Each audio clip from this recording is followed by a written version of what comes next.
Synth Network.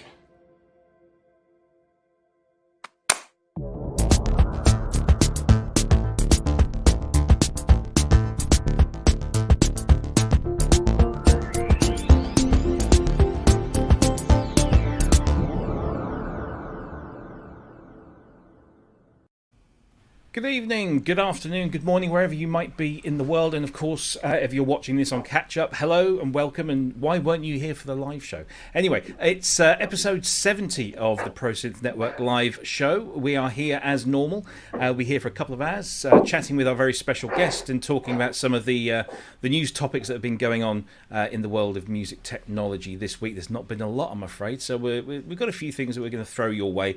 But of course, do participate in the chat room. As many of you are already, welcome to you all. Thanks for joining us. If you haven't already, please do hit the subscribe button, hit the like button as well. That always helps. And thank you to our moderators in the room who have been appointed after a few weeks ago where we had some abusive bots in there, but we managed to step on those, and hopefully they won't be coming back. But thanks for those guys and girls that are watching out for us there in the chat room.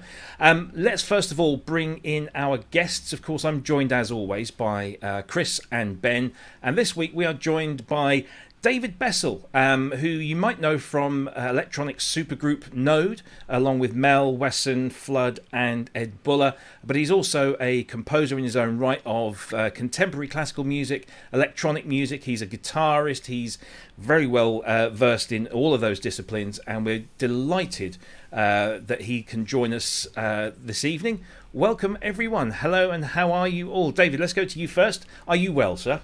I'm very well, thanks, Robbie, and thanks for inviting me on. More than welcome. Thank you for coming. Good evening, Ben and Cryss. Good evening. Good evening.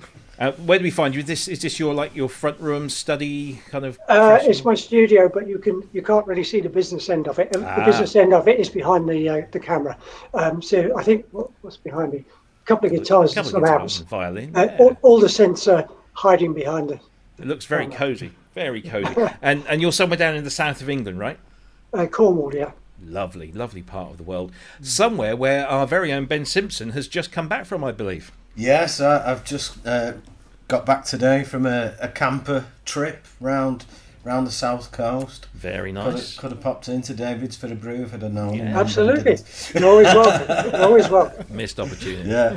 Yeah, you had a great time. It was really nice. I also, while I was away, caught up with the show that I wasn't able to take part in because I was gigging.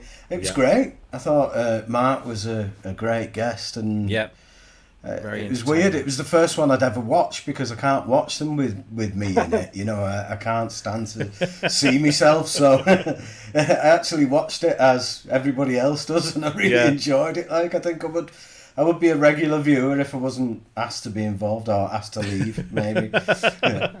There's time. Good to have you back, sir. Let's move across to the west coast of America, to California, and to Cryss. How are you, sir?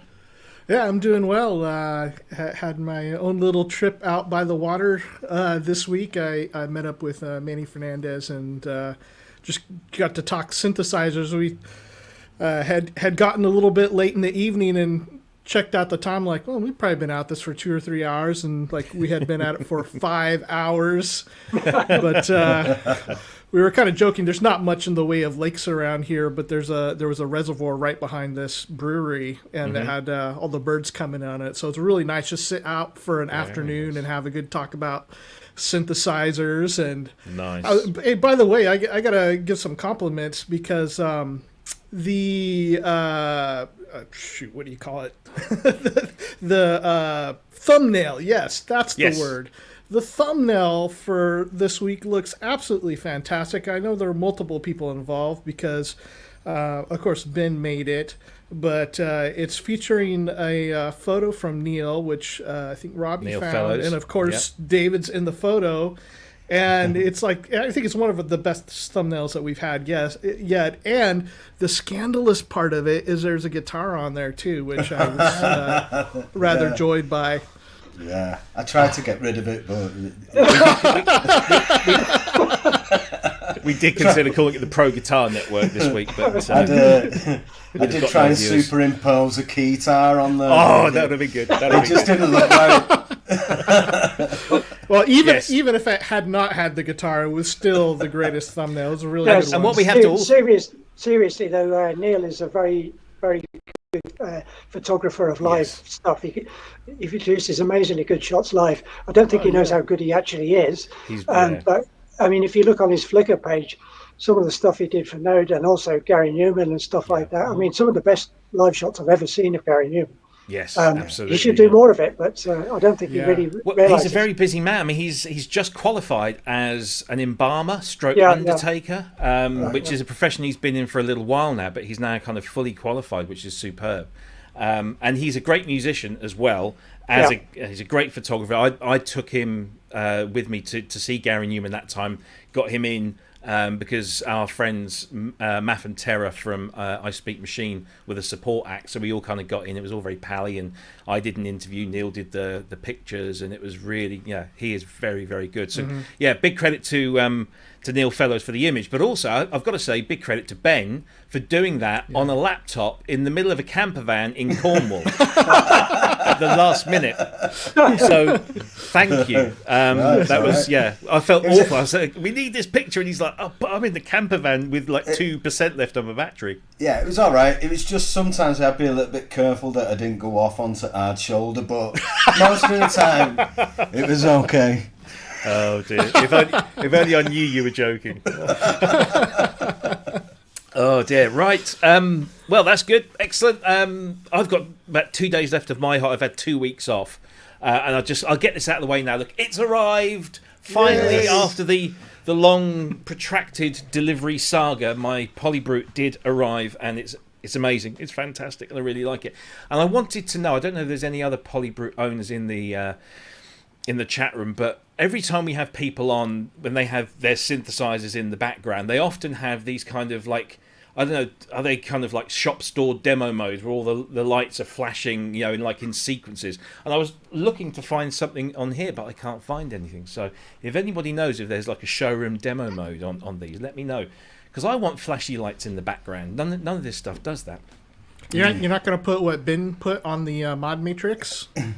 Which maybe we shouldn't say what it was. No, maybe we shouldn't. But it doesn't really work because I can't angle the screen up on this. This is all flat.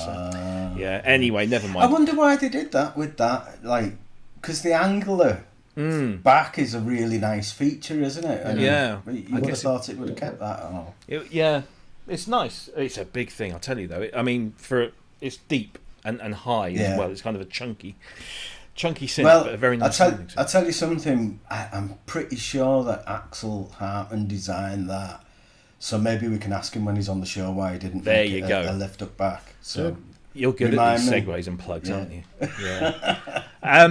So let's, before we get into some of the news topics and then get into talking to Dave about his music and his work, let me just remind you all, of course most of you probably are already watching us on YouTube, but if you're not, you can find us there under the moniker @ProSynth Network, which is the same for all of our social media channels: Instagram, Facebook, Twitter. We're across them all.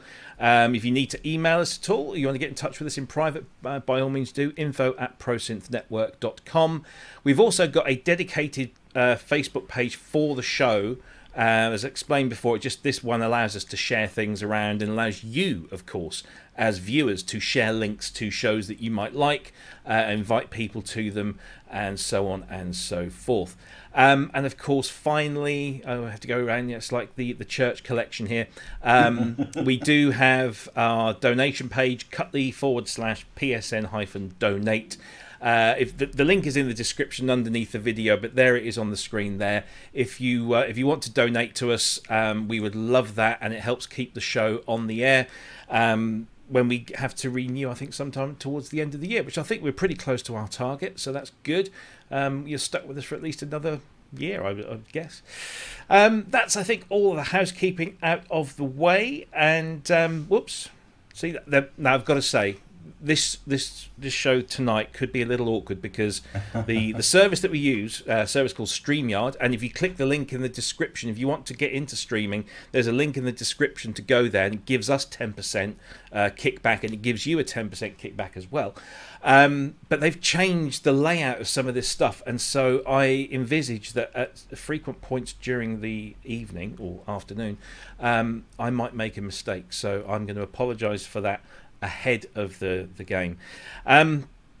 Right, let's talk about some synthesizers, shall we? This is the first one. We're going to go down Eurorack route first, so I'm going to kind of like switch off and let you guys talk about it, because this really isn't my bag. But this is the first one. This is the delightfully named Knobula from a company called... Oh, actually, no, the company's called Knobula. The module's called Polycinematic. There you go. Got that the wrong way around. Great start. Polycinematic. It's 320 quid. And it's a Eurorack module, which is an 8-voice polysynth designed to produce rich, luscious pads and rhythmic power chords using just a few simple controls. The idea was to create a hands-on module that stores no presets, but instead offers an immediate interface that will let you quickly get to your sound without any distracting menus or incorrect positions of knobs. Conveniently out of stock at the moment. We do have a video of this. Let me see if I can find that, so you guys can hear what it sounds like. See, I'm so prepared today. Where are we? That's not that one. It's maybe we don't have a video. I thought we had a video. There is one somewhere. I've seen it. Yeah. I'm so poorly prepared. Tell you what, Robin Vincent had some nice videos on it. Yes, exactly. And I thought I'd got those. So I'll tell you what, I will go and find those. But why don't you guys talk amongst yourselves? Let's go to our guest first. You were saying to us just before we came on air, David, that you are a Eurorack user. But you're kind of a very specific. You have a very specific use of it. You're not one of these people with walls and walls of it. Firstly, does this kind of thing appeal to you? And what did you think of the tone and the sound of this? Yes, that's right about Eurorack. I'm probably the only person in the world who bought a small case and filled a case and then didn't go on to buy another case, which has probably got to be a first in the world of Euro. But I must have had some interest in this particular module because I did go and have a look at the demos of it. I was sort of intrigued by the idea that you had a polysynth in one module.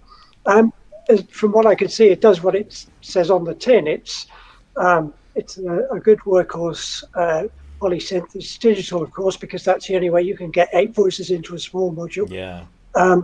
Generally speaking, I'm more of a hardcore analog person, so it's not something I would probably use myself, but it certainly does what it says on the tin. Mm. Good stuff. Cryss, you're the other Eurorack fan in the room. What were your you brought this to our attention. Yeah, it's an interesting module.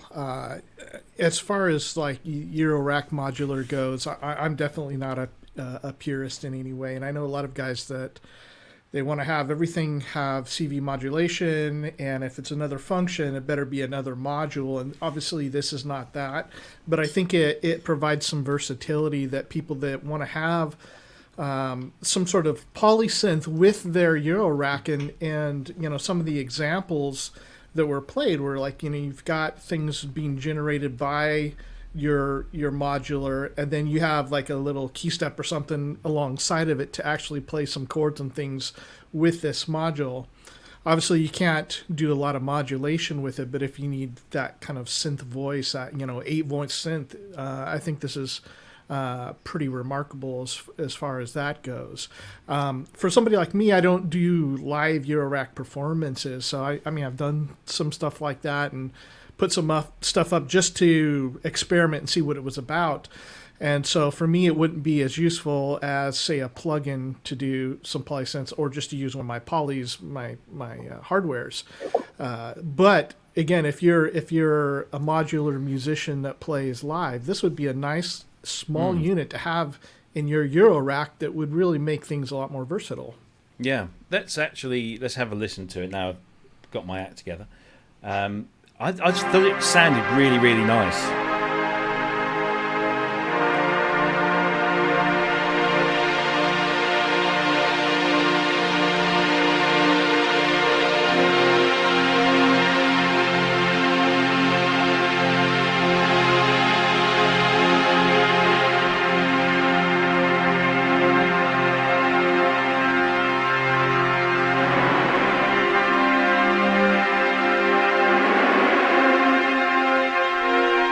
It's got some pretty limited controls, but probably enough as we can hear to get it sounding really good. There's a three control envelope. There's filter with all the usual suspects in there, and oscillator tuning, pitch, and waveform shapes. But yeah, I mean, these sound really nice.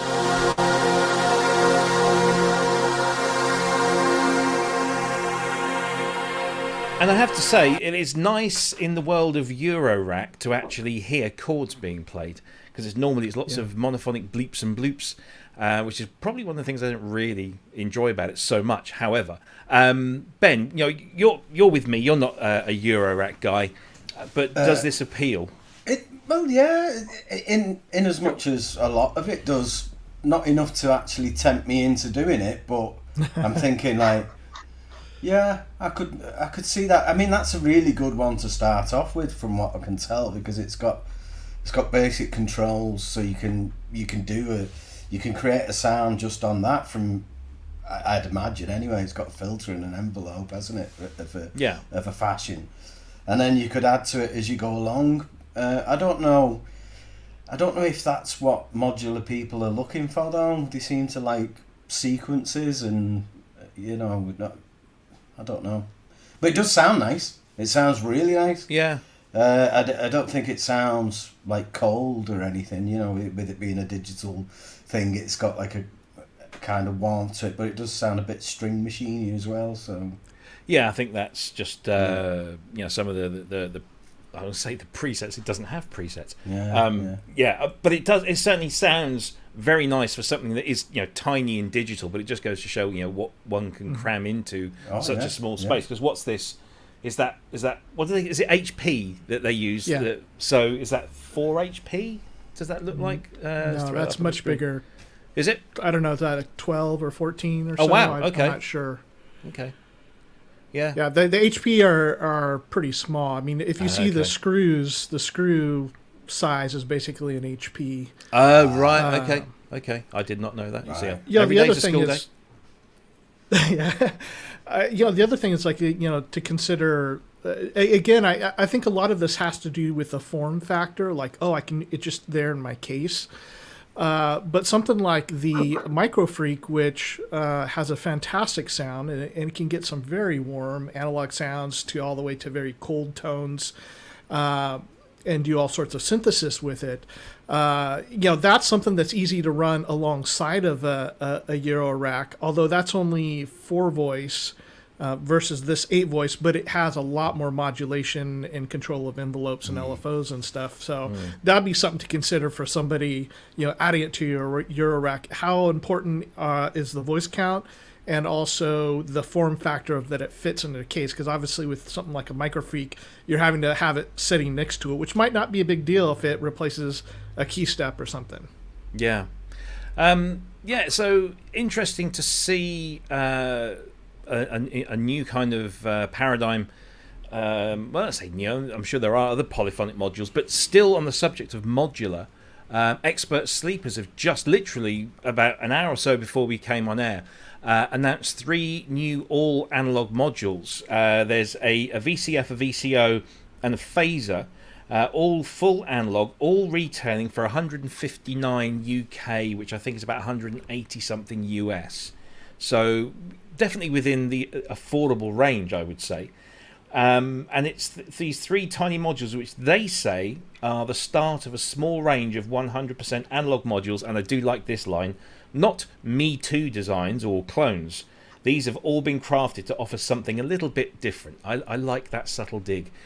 in there. But this is Lorelei, which is the VCO. Let's hear some of this.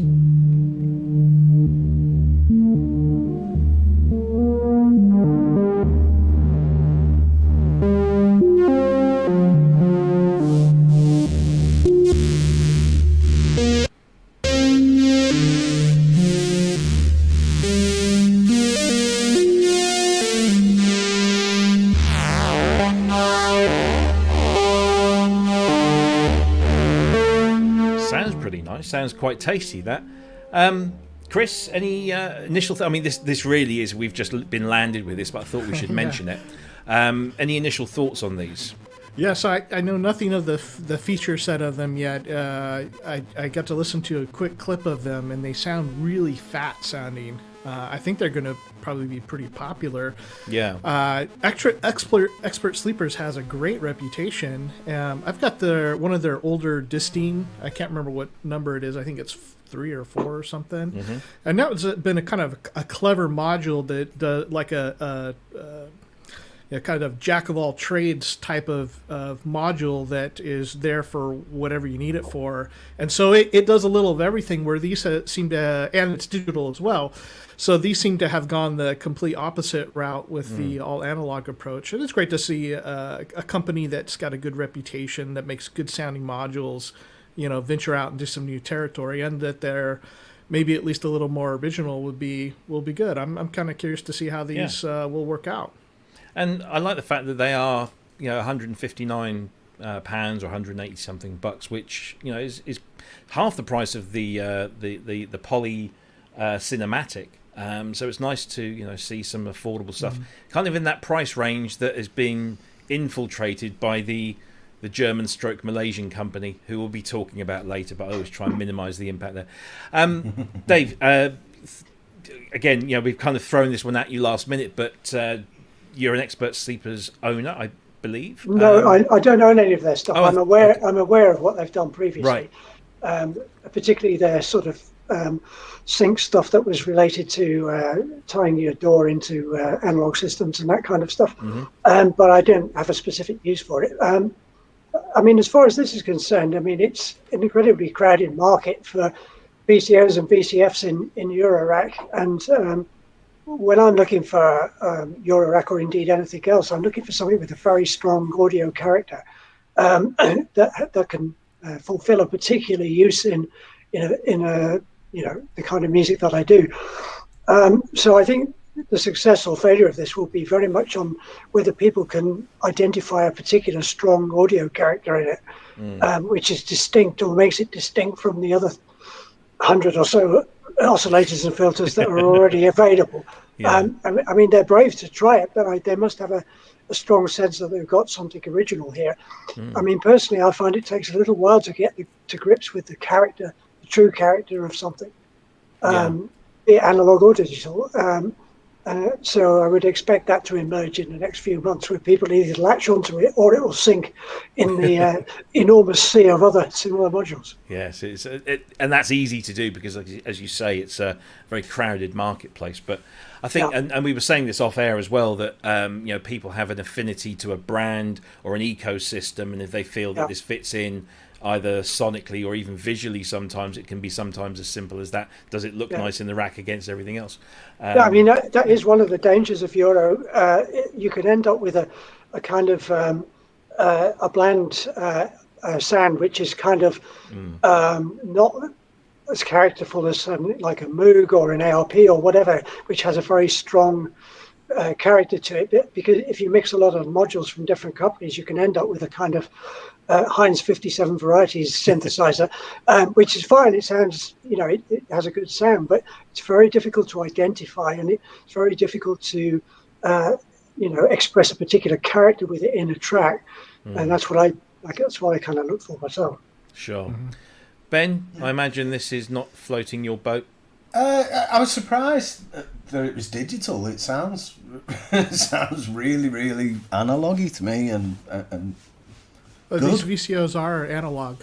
Oh, they are. It's all analog. Right. It's all 100%. Oh, right. Oh, I thought somebody had said it was a digital. No, it's the other. The Poly Cinematic was digital. Yeah. Oh well, I'm surprised that I'm wrong then, and it is analog. And well, your ear was right. Yeah. I'm not that impressed with it now. It was amazing. It was amazing a minute ago, but like now that I've caught up, it does sound nice, and at that price, I mean, it's got to be on everybody's radar, especially if you're thinking about dipping your toe in the modular waters. Then it's definitely one of the more interesting ones. Apart from the other stuff from the other company that we weren't mentioning until later. Yeah, sure. Just a quick one while I've got you here on the screen. Yes. Aaron wants to know, what's the big box sitting next to your Mac in the lower left, so that'll be on the lower right, under your SH101? Or is that an MS1? I can't remember. That's that one. That's a Pro one. That's a Pro one in like a unit. Okay. Yeah. So he was just asking. Right. Sorry, just saw that I come didn't past. see that. Yeah. No, that's fine. That's fine. So there you go. That's Expert Sleepers and their new range of all analog, not digital, modules. The Evo, the Lorelei, and the Beatrix. I was trying to figure out what the naming convention, if there was one. I can't figure that one out. I saw Beatrix and expected to see, Peter Rabbit and what was the frog called? What was the Beatrix Potter frog? Or don't leave me sinking here.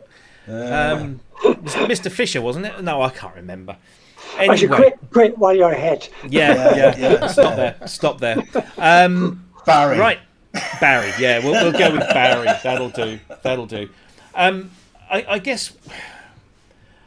guess we should talk about the next thing, because it is important, and I don't want to give this company any more time than they deserve. But this was a very interesting topic that I think it does bear discussion. And this is the news that Tom Oberheim has got his name back from Music Tribe, which in itself, that headline just sounds ridiculous. Because, how can someone, have to struggle and get their damn name back? Yeah. The history of this, I mean, there is, and the brilliant CDM, Peter Kern and CDM did put a timeline up here. Or was that the Auratone thing? But basically, after Oberheim kind of started to go under, they were bought up, and then the name got passed from one company. I think Gibson then became involved. They bought it out after it went bankrupt a second time. There was collaborations with Viscount, the Italian company that produced things under the Oberheim brand, and eventually it kind of, I guess, it lapsed, and then Behringer stroke Music Tribe tried to acquire those or take ownership of those under what seemed like certainly a valid legal position, because they had lapsed.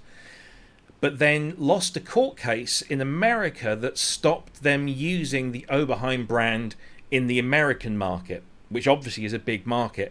But they still had the use of it in Europe and beyond, I think.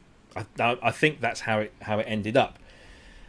Now they have handed back, in the same kind of grand gesture way as Yamaha gave Sequential back to Dave Smith, and there was another one, wasn't there, fairly recently, where a company gave the name brand back to the owner of that brand. And it's a very noble thing to do, I guess, but because Behringer involved, there's obviously this degree of cynicism around this. I'm privy to some knowledge that I am not at liberty to divulge, which suggests that this isn't as altruistic or generous or noble as it has been spun. However, all parties do seem to be happy. Tom has now got his brand back, which he can use globally, and he's going to be using that, apparently. He's going to be doing some more stuff.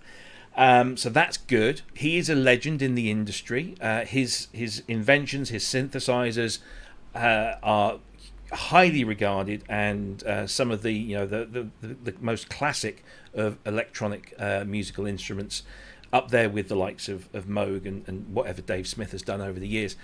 So good news all round, but I don't know. What does everybody think? Let's go to Ben first of all. What are your thoughts on this? I was quite pleased. It wasn't. It was only like a week or so ago when Behringer put a thing up asking for people's opinions on the company and stuff like that, and I went on a big rant and rave about the Oberheim name. And like the only response I got off them after this, like something like 3,000 word rant, the only response I got from Behringer was, "We value your opinion." It would have been better if they just put "We hear you." yeah. But now they've actually done what I was moaning about. It's not connected in any way. Ben takes credit. I'm not deluded. But like they could have said, like we're in the process of sorting that out. Shut up. It's like they let me go on. Yeah. Well, we do that. I am glad that like Tom's got the rights to release things worldwide now under the Oberheim branding. It's still the same stuff inside, which was great anyway. But I think it's a great thing. It's his name. Exactly. But I think if anything, this is a lesson to be learned in business. And I know people in the industry who have invented certain types of synthesizers and technologies. The last thing these people are business people. They are inventors. They are creatives. They don't. As is evidenced by pretty much every single one of the big companies over the years. We look at Moog, maybe even ARP, Fairlight, Dave Smith, Tom Oberheim.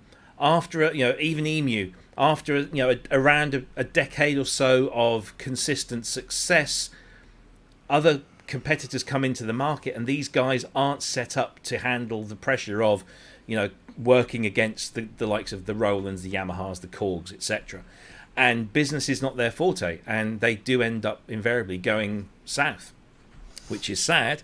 But what also happens is, your brand name, especially if it's your name, an individual like Tom Oberheim or Dave Smith, that becomes a commodity. That's an asset.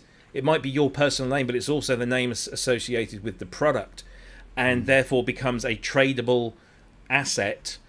As good or bad as you might think that is, it's the case. And this stuff has been going on in all sorts of industries over the years. I can remember when I used to work in electronics retail, in TVs, videos, that kind of stuff.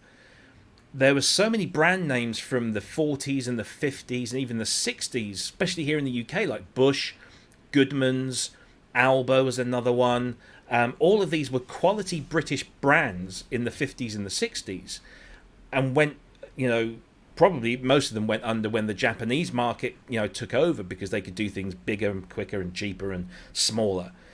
But those brand names still had a cachet, and so were still sought after. And so what happened was companies that could mass produce things at very low cost in, say, for example, China or Taiwan or the Far East in general, would buy those brand names and put them on their products, because they knew that the likes of many people in the UK who grew up with those names would trust that brand and buy into it. And it turns out, most of them were quite rubbish. So it's something that goes on whichever industry you're in. Cars, all these people driving around in Minis, they're all BMWs. They're made in Germany. They're made at the BMW factory. They're owned by BMW. But it's the brand name. People love the brand name. And so it's still an iconic brand. So it goes on. But lovely to see that Tom has got the rights to use his name again back. And that's good to see. Do you have an opinion on any of this, David? Well, a very inexpert opinion. I'm not a member of the secret handshake society that has background information on this, so I can only comment in very general terms. Firstly, it's obviously a good thing that Tom gets the rights to his name back. And secondly, what you were saying, Robbie, about the naivety of people in music people in terms of business is very relevant, I think, because the lesson, really, the wider lesson to draw from this is don't use your own name for the name of your company. Yes. Because as soon as you do that, it becomes a tradable brand.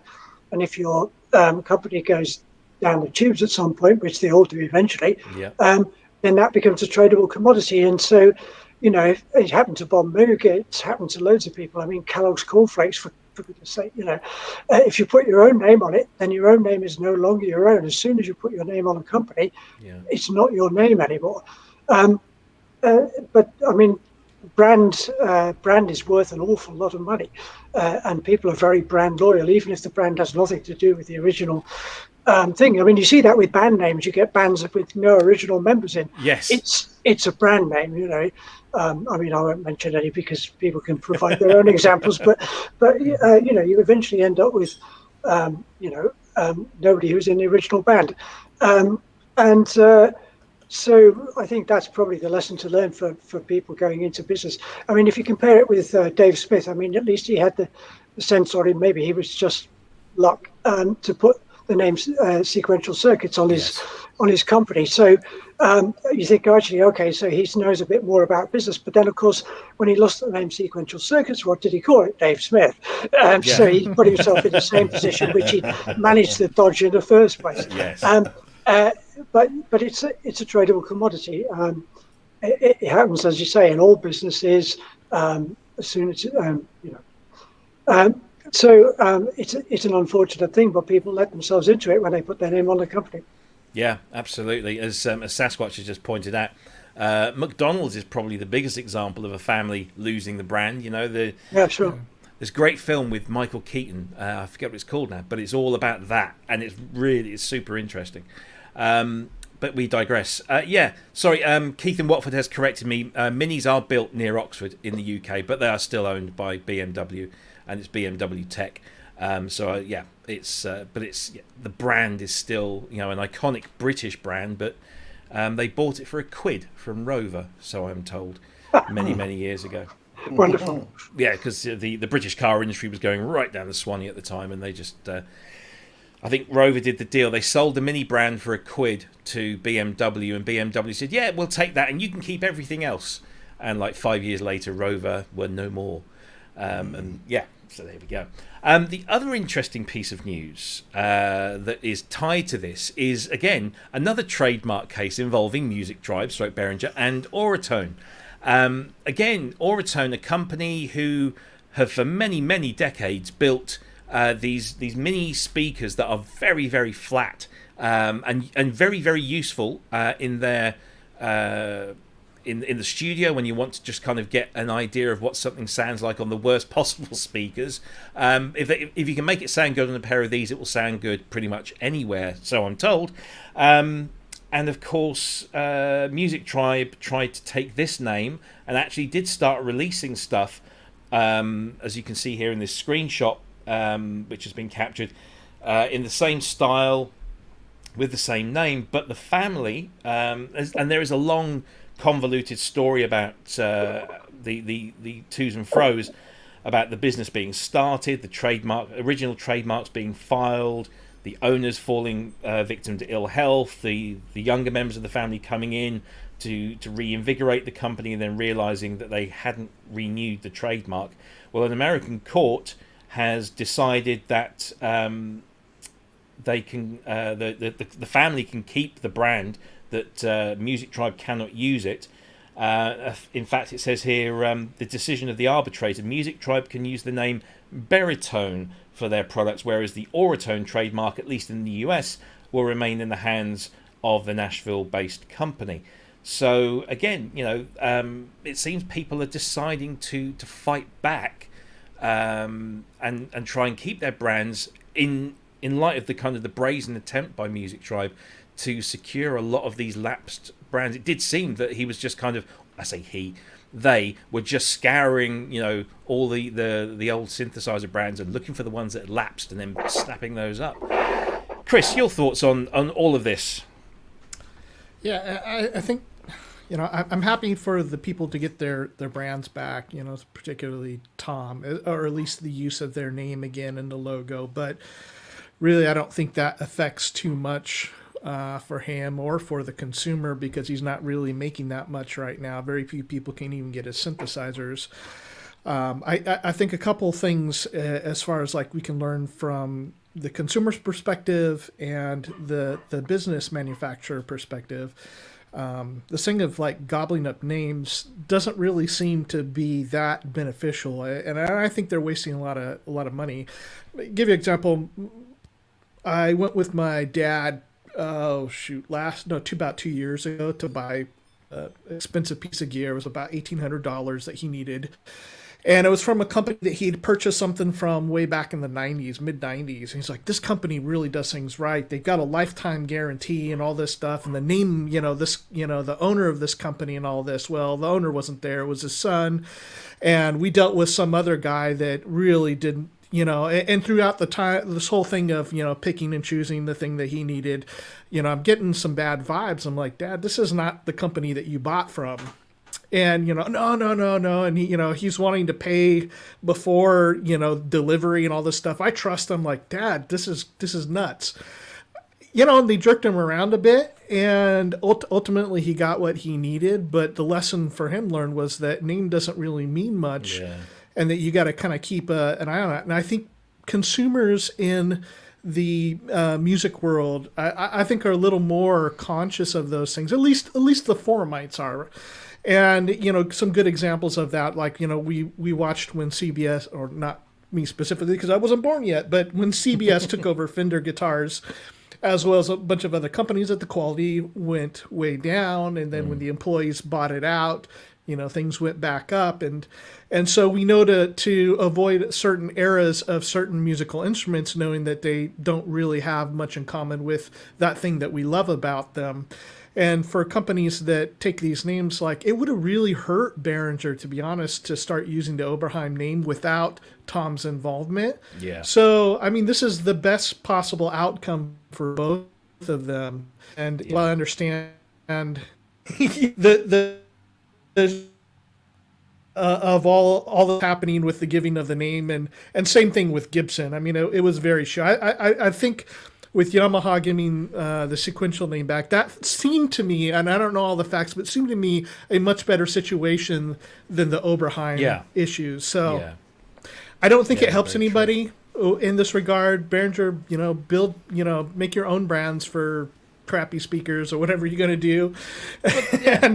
and that's all they've got to do, isn't it? Other companies do the same. They make their version of or interpretation of, but they don't steal the name, they don't steal the design, they don't steal the circuits in some respects. They just do their own thing. Yeah.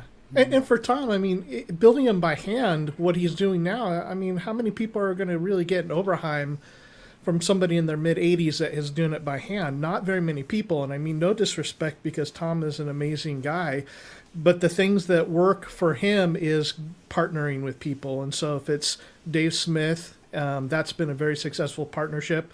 If he even partnered with Behringer on this stuff, if they would pay him something decent for his involvement, that would be wonderful for the consumer and for everybody involved, for Tom, for the music company, and for the consumer. Yeah, absolutely. No, it's good, but it's nice to see, and we can all just sit back and hopefully wait for something really new and exciting to come from Tom with his own name on the box finally again. One more quick thing I just want to squeeze in before we get into talking with David. I don't know if this is exclusively for people who have the Apple TV Plus service, which I've managed to snag for free for the last year, I think. But this new documentary series came out about a week or so ago. It's called Watch the Sound with Mark Ronson. I've always been obsessed with I'm just going to mute the audio because we'll probably get stung for that. We'll probably get stung for the visuals. They're that good. But it's a 6-part documentary on music making and some of the principles of music making, including sampling, drum machines, distortion, reverb, the voice, and there was a 6th one, which synthesizers, of course, synthesizers. It's a truly compelling documentary that, given its 6 half-hour episodes, it can't get too deep. But it gets deep enough in certain places to make it really quite engaging. And some of the results of this, there's a song produced per episode. And the one that really caught my eye was the one where Mark Ronson has enlisted Gary Newman and Paul McCartney on the same track, and I was just desperate to hear how that sounded. And Macca is playing like the bass line on a Minimoog, and then Gary's doing the vocals, and Mark's kind of cobbled the rest together around it, and it's really quite fascinating. I didn't think much of the sampling episode, but the episode on Reverb was utterly fascinating because they went to this place in Scotland, whose name escapes me, but it's right up in the north of Scotland, and buried under the mountains there, built in like the early 1940s, is a massive diesel oil storage facility, and it's got the longest reverb in the world. So if you clap your hands in there, it just goes on for like 2 or 3 minutes, I think. I'm pretty sure that my room before I started kitting it out rivaled that. I think it was close. They got the guy, I forget the name of the guy, he's got the company that produced that, is it Altiverb, which is like £500 for like the standard version. And all he does, the guy that owns this company, goes around and records reverbs in all the most bizarre places, and you can download these as convolutions, impulse responses, and throw them into his reverb and get all this, and you can actually get this oil tank. And it had the claustrophobic in me kind of going, oh no, because to get into this thing you have to get onto this like small almost like a small railway cart, and you go through a tube that's just about enough to fit a human being through, and then you end up in this tank, and they set everything up, and they just recorded this reverb. It's absolutely fascinating. But yeah, generally, I don't know, did anybody else catch this at all? Has anybody in the chat room watched this?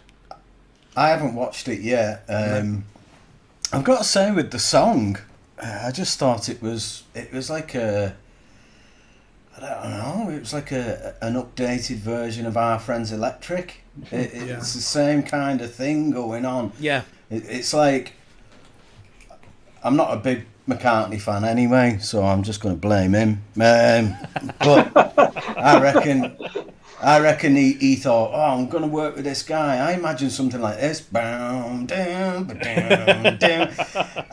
he went like, Gary, we've already done that, mate. And he's like, but not Gary, Paul. And so but he carried on anyway. Yeah. But it's Our Friends Electric with then what I can only describe as one of my impromptu synth solos. Like, it goes on for like way too long. It's not very good. Like, that's why it's one of mine. It's like it's not like Michael Whalen's work or Jordan Rudess. It's like some ham-fisted solo that's like going on, and then it just goes back to what it was before. I don't know. I'm not impressed with that. If that's a reflection of the rest of the program, I'm not impressed. But I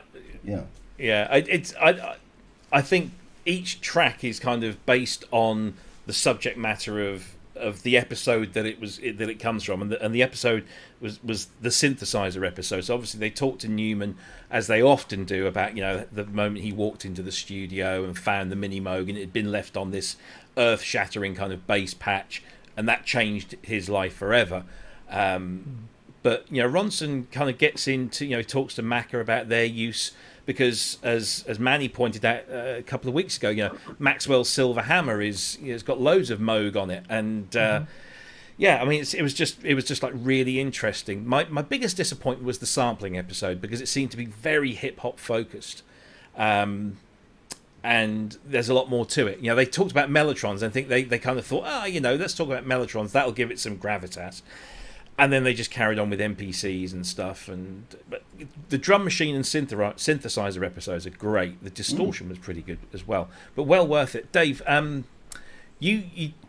you commented in the group about the track, and you felt that the mix was kind of like a little bit odd on that Gary Newman track. Yeah, so I mean, what you've just said explains why it was odd, because they were focused very much on the synthesizer.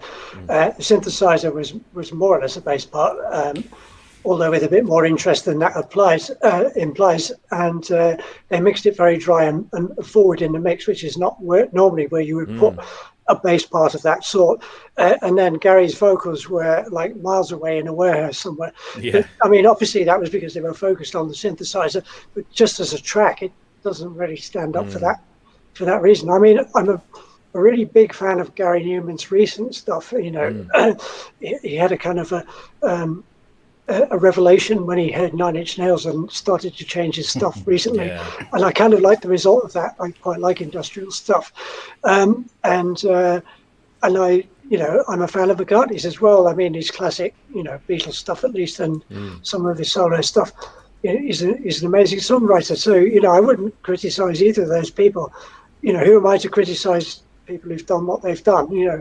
But I don't think this was their finest moment. But then again, it was a throwaway thing for them. So, in 2 months' time, everyone will have forgotten it and still remember their great songs. Almost certainly. Yeah, you can actually download the EP on Apple's music service. Strangely enough, 6 tracks on there, each featuring, you know, one of the people from the particular episodes, and it's not bad. It's not a bad little compilation.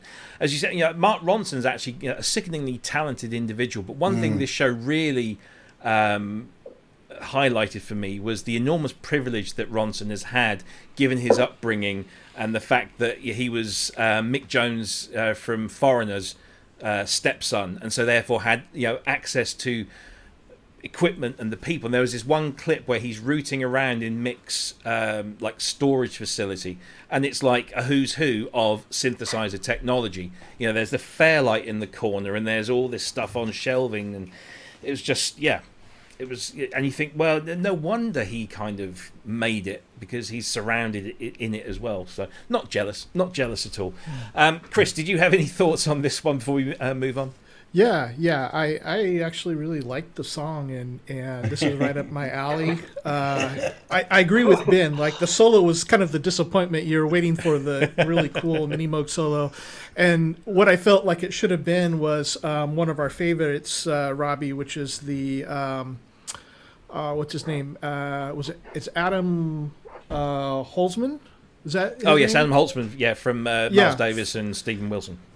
Yeah, so Regret Number 9, the solo on that he does on a Voyager is just sublime, and this song needed that kind of solo in there.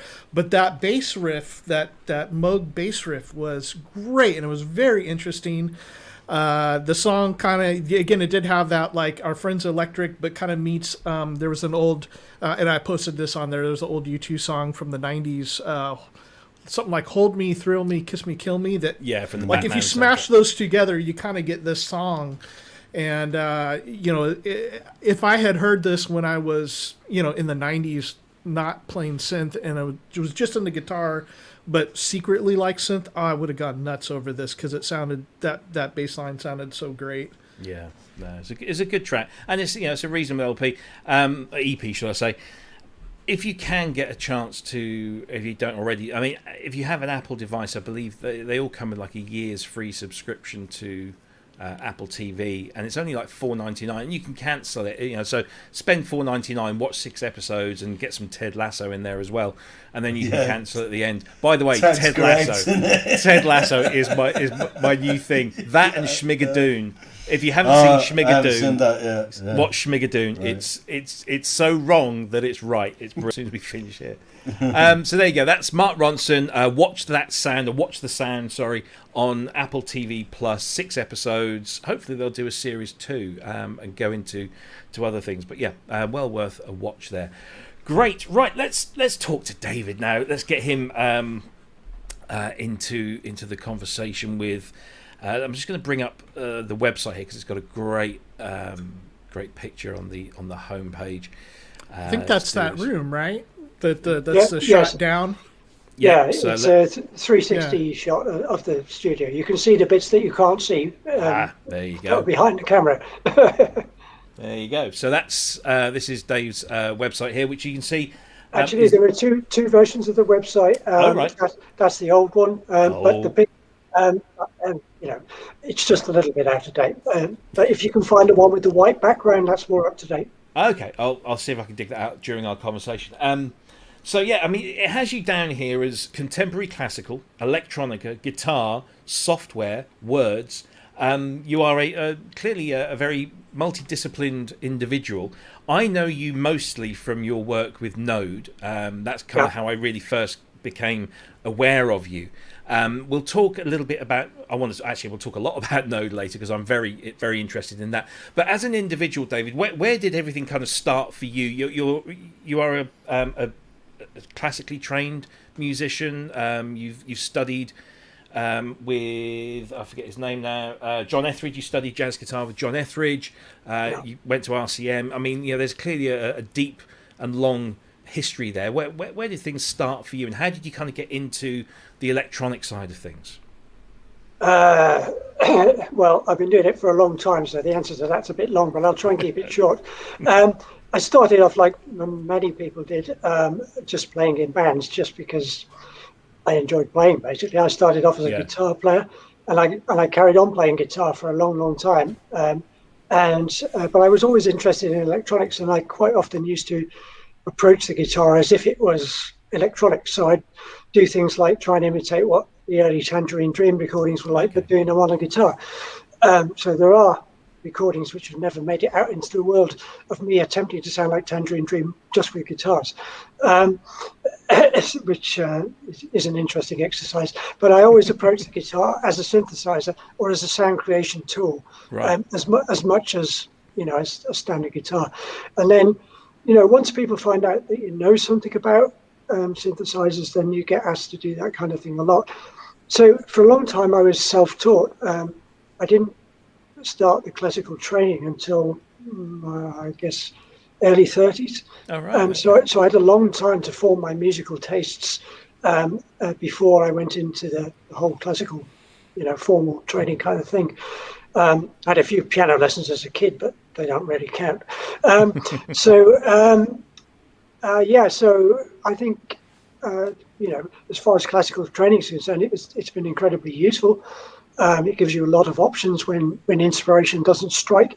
But I think it's quite important to form your own musical taste quite strongly before you're inundated with all of that technique, because otherwise it can overwhelm you and you end up thinking that there's a correct way to write music, or there's a right and a wrong way of doing harmony or whatever, which is actually not really the case. If you study it to very advanced level, you actually come back out the other end and anything goes again, but it's just that you have more control over what's going on. Right.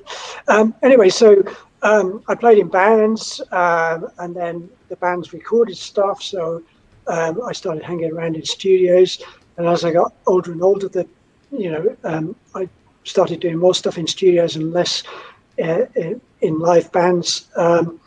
I've known Ed Buller from Node for a long time, since he was at school actually, and he went into the production side of things quite seriously, so I used to do things in the studio with him, bits of programming and stuff like that. And then it became very precarious financially because the work was very kind of uneven, shall we say. And at that point I decided to go and do the full-on classical stuff.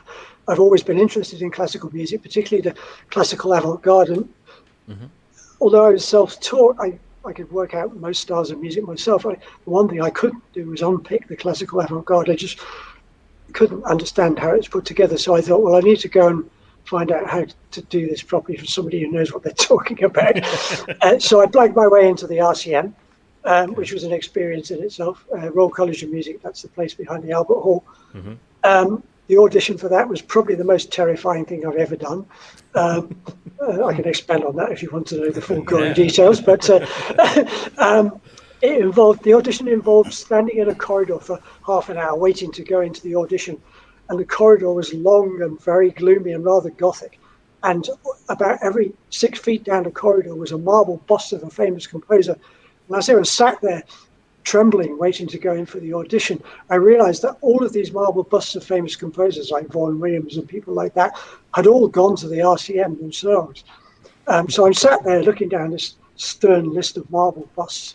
And then I walk into the room for the audition. It's a long, narrow room with a small stage at one end and an old-fashioned desk and three very impressive and slightly elderly gentleman sat there looking down at me from a great height with my scores on the table.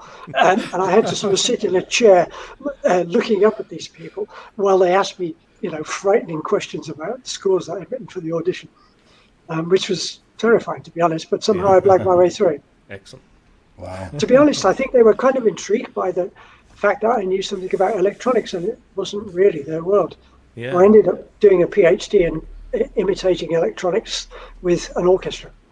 Oh wow! So the kind of the opposite of what a lot of people do, and try to do. Exactly that. Yeah. Well, I mean, I kind of knew how to use the electronics, and I was learning how to use the orchestra. So to me, it was an interesting way of leveraging the information I already had, and then learning the stuff that I wanted to learn at the same time. So and then I kind of fell out of that academic treadmill, and started an academic job running music courses in various universities, which a few years ago I gave up to go back to doing my own music full time.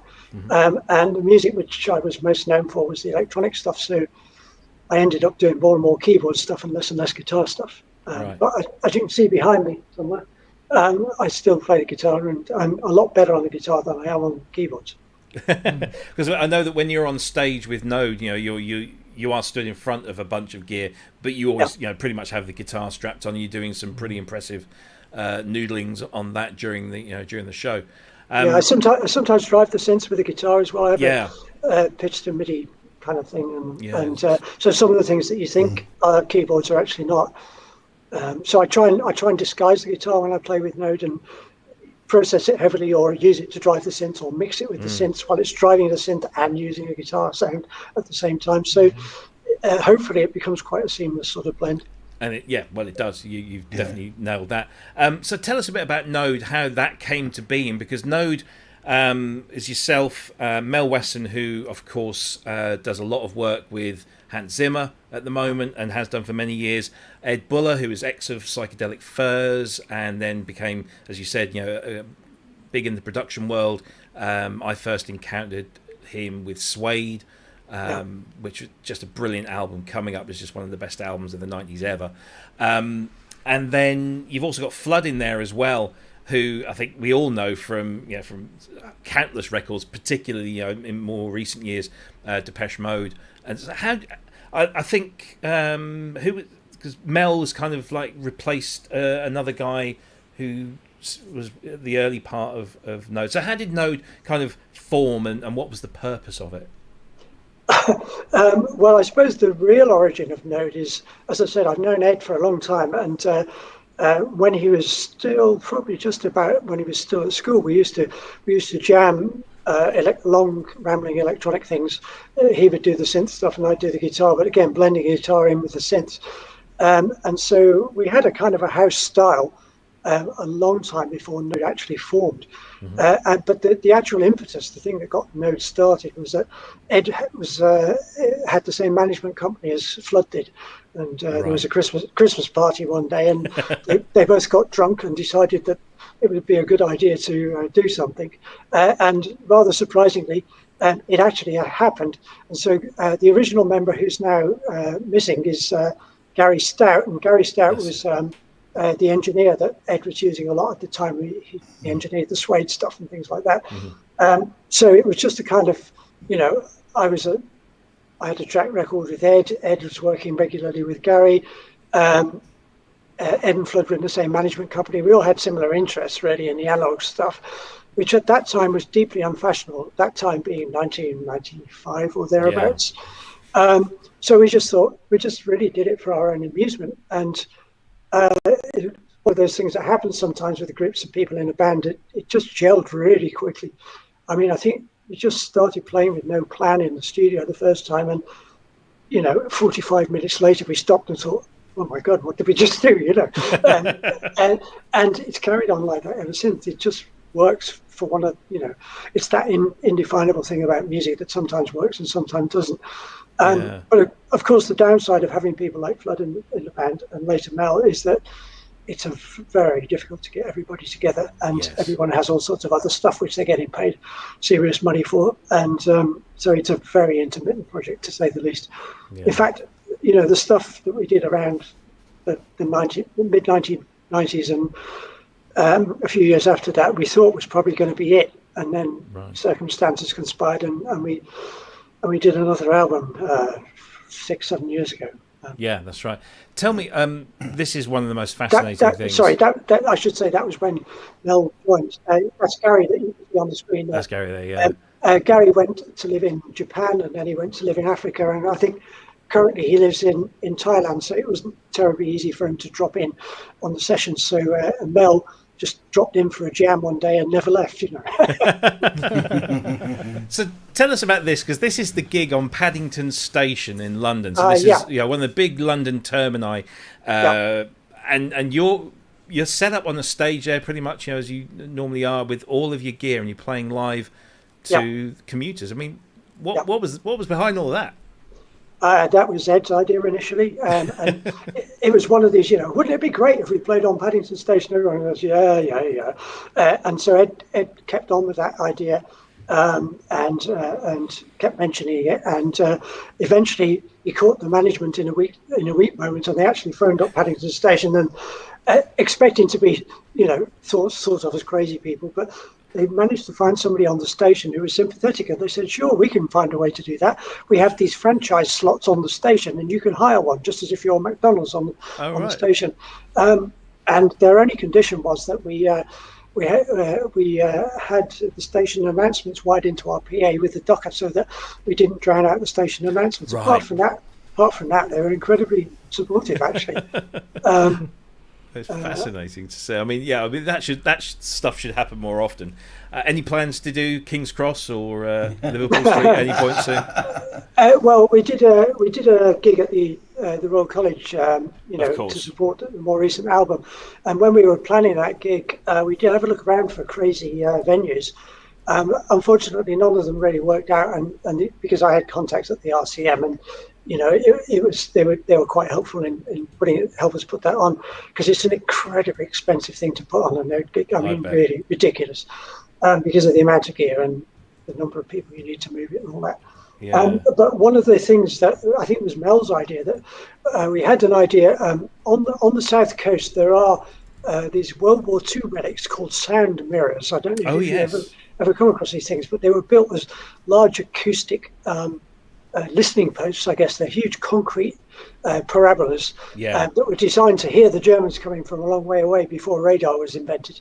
And they look amazing, and they focus sound in interesting ways. And so Mel identified these things and said, we should go and do a gig there. And so we did look into that, but actually we found out they're actually positioned on some rather boggy land with a narrow bridge across some water. And we thought, we're not going to take vast ancient 1969 Moog systems across a rather rickety bridge into a bob and try and get a generator to run the Moog. As everyone knows, vintage Moogs are incredibly unstable tuning wise. The last thing you want to do is run one from a generator. So that's right. Yeah, it never happened, but we did try.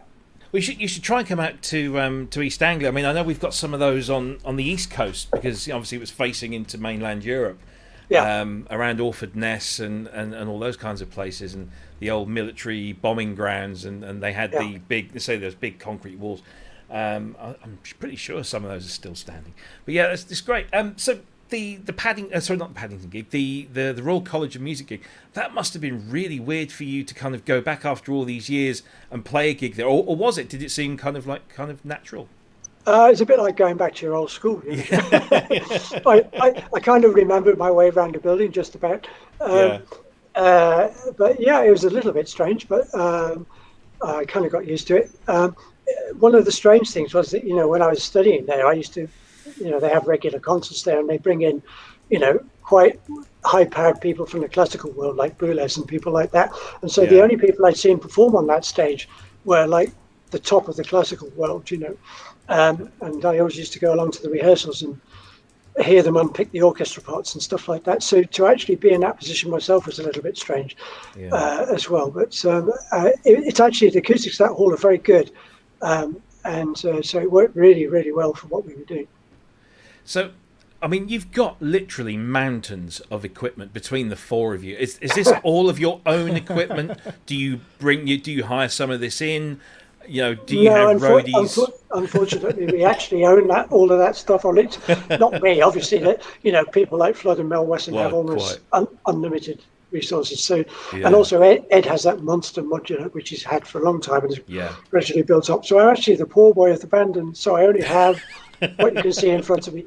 But I have a slightly different approach to some things as well. So I tend to use some of the more modern stuff, like I have some Macbeth stuff, and I have a few synths with presets, which means although I don't have a monstrous pile of stuff in front of me, I actually have access to as many sounds as they do, really, because of the presets. But I love the ancient stuff. I mean, like what you're looking at with Mel there, it's just insane. But I don't have the resources that Mel has. Well, quite.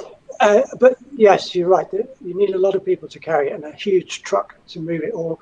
And then, of course, none of it works when you get it out of the truck, and you have to spend 8 hours gradually coaxing it back into life with a soldering iron and all that crazy stuff which you don't see. When during the performance we had the back off Ed's Moog, and there was a guy sat behind him with a soldering iron ready, just in case all of the crazy toast racks that stick out the back of the machine suddenly caught fire or something like that. Crazy. In fact, it did actually happen. During the recording of the first album, we were having a break in between takes, and Flood said to Ed, "Have you got a just stick burning behind your synth?" And Ed goes, "Just stick? No." He says, "Well, in that case, your synth's on fire, mate." And it was, and it had to be hastily extinguished. Wow, that's crazy. So it's like walking a tightrope with no safety net. Yeah. So we're just showing a clip here of with you with your guitar. Obviously, we can't show the audio because Ian would come down as like a ton of bricks, I guess. The audio is available from all good DIN outlets, and it's brilliant. And the Blu-rays, are there still copies of the Blu-ray available? There are, I believe, yeah. Yeah, because you could actually get them from CD services in the UK now, so that saves you the shipping from the States, which was astronomical. It was, because I paid it, but it was worth every. Sorry about that. The financial back is for America. No, it's fine, and I was more than happy to pay that because it is. I couldn't get to the gig myself, unfortunately. Neil went and he was telling me how wonderful it was. He kept sending messages and stuff, and it was pretty fantastic. What a terrible tease. Yes, indeed. So tell me, and I'm going to get the guys to come in. And guys, if anybody in the chat room has any questions for David, please do throw them in there. Same formula, just tag myself or at Synth Network or at Ben Simpson or at Synthient Sound in there, and we'll be able to identify those. I wanted to know about the compositions that you're playing. They are compositions, I guess. They have titles and everything. How much of that is fixed, and how much of it is improvisation on the night? Is it equal amount of both, or one more than the other? Well, the interesting thing about Node and my solo stuff is that the approach is almost entirely the opposite. So all my solo stuff is composed in an almost classical way. It would be pretentious to say it leans on classical music, but there are some influences in there. But it's much more arranged and composed beforehand, and then I put down what I have in my mind. With Node, it's entirely the opposite. It's entirely improvised. Right. So the typical Node working practice would be something like, everyone puts on their headphones for 20 minutes and sorts out their machines and makes sure they're in tune and sets up some sounds that may or may not be useful. And then after a while, everyone takes the headphones off and looks around and goes, ready? And everyone goes, yeah. And we go, 1, 2, 3, go. And we just go. And with no preset idea of what we're going to do, except we do agree on a small musical motif, like 5, 6 notes beforehand. And actually, that's kind of important because what that does is it stops each track turning into the same long jam. Sure. Each track develops a character from that initial germ that we agree before we start. But apart from that, the working process is something like krautrock band like Can, used to they had a cinema and used to just sit in there all day and jam. Basically, that's what we do. We might edit the result a bit, but mostly we prefer to leave it as unedited as possible. And that's the same in the studio as well for the albums, is it? Exactly the same. There's no difference between what we do live and what we do in the studio, except the studio affords us the luxury of editing a little bit. So if we get a really good passage and then someone plays a horrible bum note, then the bum note goes, obviously. But whereas live you just get the bum notes as well. So well, absolutely. And just one more question from me before I get the guys in. You've got all of this gear on there. You've got all of this modular gear. And there's obviously a lot of sequences running. There's obviously live performance, but there's sequences running. How are you synchronizing all that? Is it just like listening and then trying to get your sequencer in time with somebody else's sequence and then just bringing the volume up once you think you've kind of got it close, or is there proper synchronization going on between all of this gear, which must be crazy? It's that is one of the biggest challenges, really, to get reliable sync between the old modulars. So the basic setup, as far as sync is concerned, is that Ed tends to handle the bulk of the sequencing. Flood and Ed are synced, and then Mel also contributes to the sequencing a bit sometimes, and so he's synced as well. Sometimes I join in with the sequencing, but everything I do is flown in by hand. So my main thing is not the sequencing. I tend to contribute, pads, melodic lines, and guitar textures and that kind of stuff. So I don't need the full sync. But the syncing, it's a nightmare. Because it's inclined to hop out of sync at the slightest, electrical hiccup. So and that can be, very nerve-wracking live. I mean, one of the first sentiments that I had after watching, the Blu-ray was just the way that it all gelled together, almost seamlessly, and then to understand that the equipment that you were using was not designed for that, and you managed to get it to work was just incredible. Cryss, Ben, have you got any questions you want to throw to David? Cryss is nodding, so we'll go to him first. Yeah, I mean, before getting to some of the more gear and philosophy of using it questions, I wanted to ask, with a I think Node would be rightly called a super band, when you get these really outstanding collection of musicians playing together, I'm curious about how that works and what everyone brings to the table as far as that is concerned. I'm not really a sports fan, but in the United States there are these all-star games, whether in basketball or baseball, where they take the best players from every team in the league and they put them together, but often those teams are not very good comparatively because they're all-stars. So when it comes to a band situation like this, how does that work? How do the parts fit together for you? I suppose there are two aspects, really. There is a potential for an imbalance of ego, should we say, in a situation like that, where you've got some very high profile people in the band and then people like me who are not so high profile. So we recognize that might be an issue right at the start, and so we had an agreement that nobody in the band would tell anybody else what to do, and that if anybody in the band thought that the music was going in a direction that they didn't want, they should contribute whatever they thought was missing, and nobody else would criticize that or comment on it. So everybody, and that has stood us in very good stead, and that's really the reason why we haven't fallen out through musical differences, because we everyone is quite disciplined in that respect, and in a sense egos are left outside the door, and that agreement that we came up with originally pretty much gets us out of any difficulties that arise. If somebody goes, "Oh, this is not working," and somebody else will say, "Well, make it work then. Throw in what you think is missing," and so that takes care of that aspect. And then the other thing is what I referred to earlier. We just got lucky. The musical magic, or whatever you want to call it, just worked, and everybody has good sets of skills. They're not quite all the same skills. So Ed's probably the best keyboard player, and I have the music theory background, and then Flood has the very original, unorthodox way of looking at things. and doesn't play using a keyboard at all, or very rarely anyway.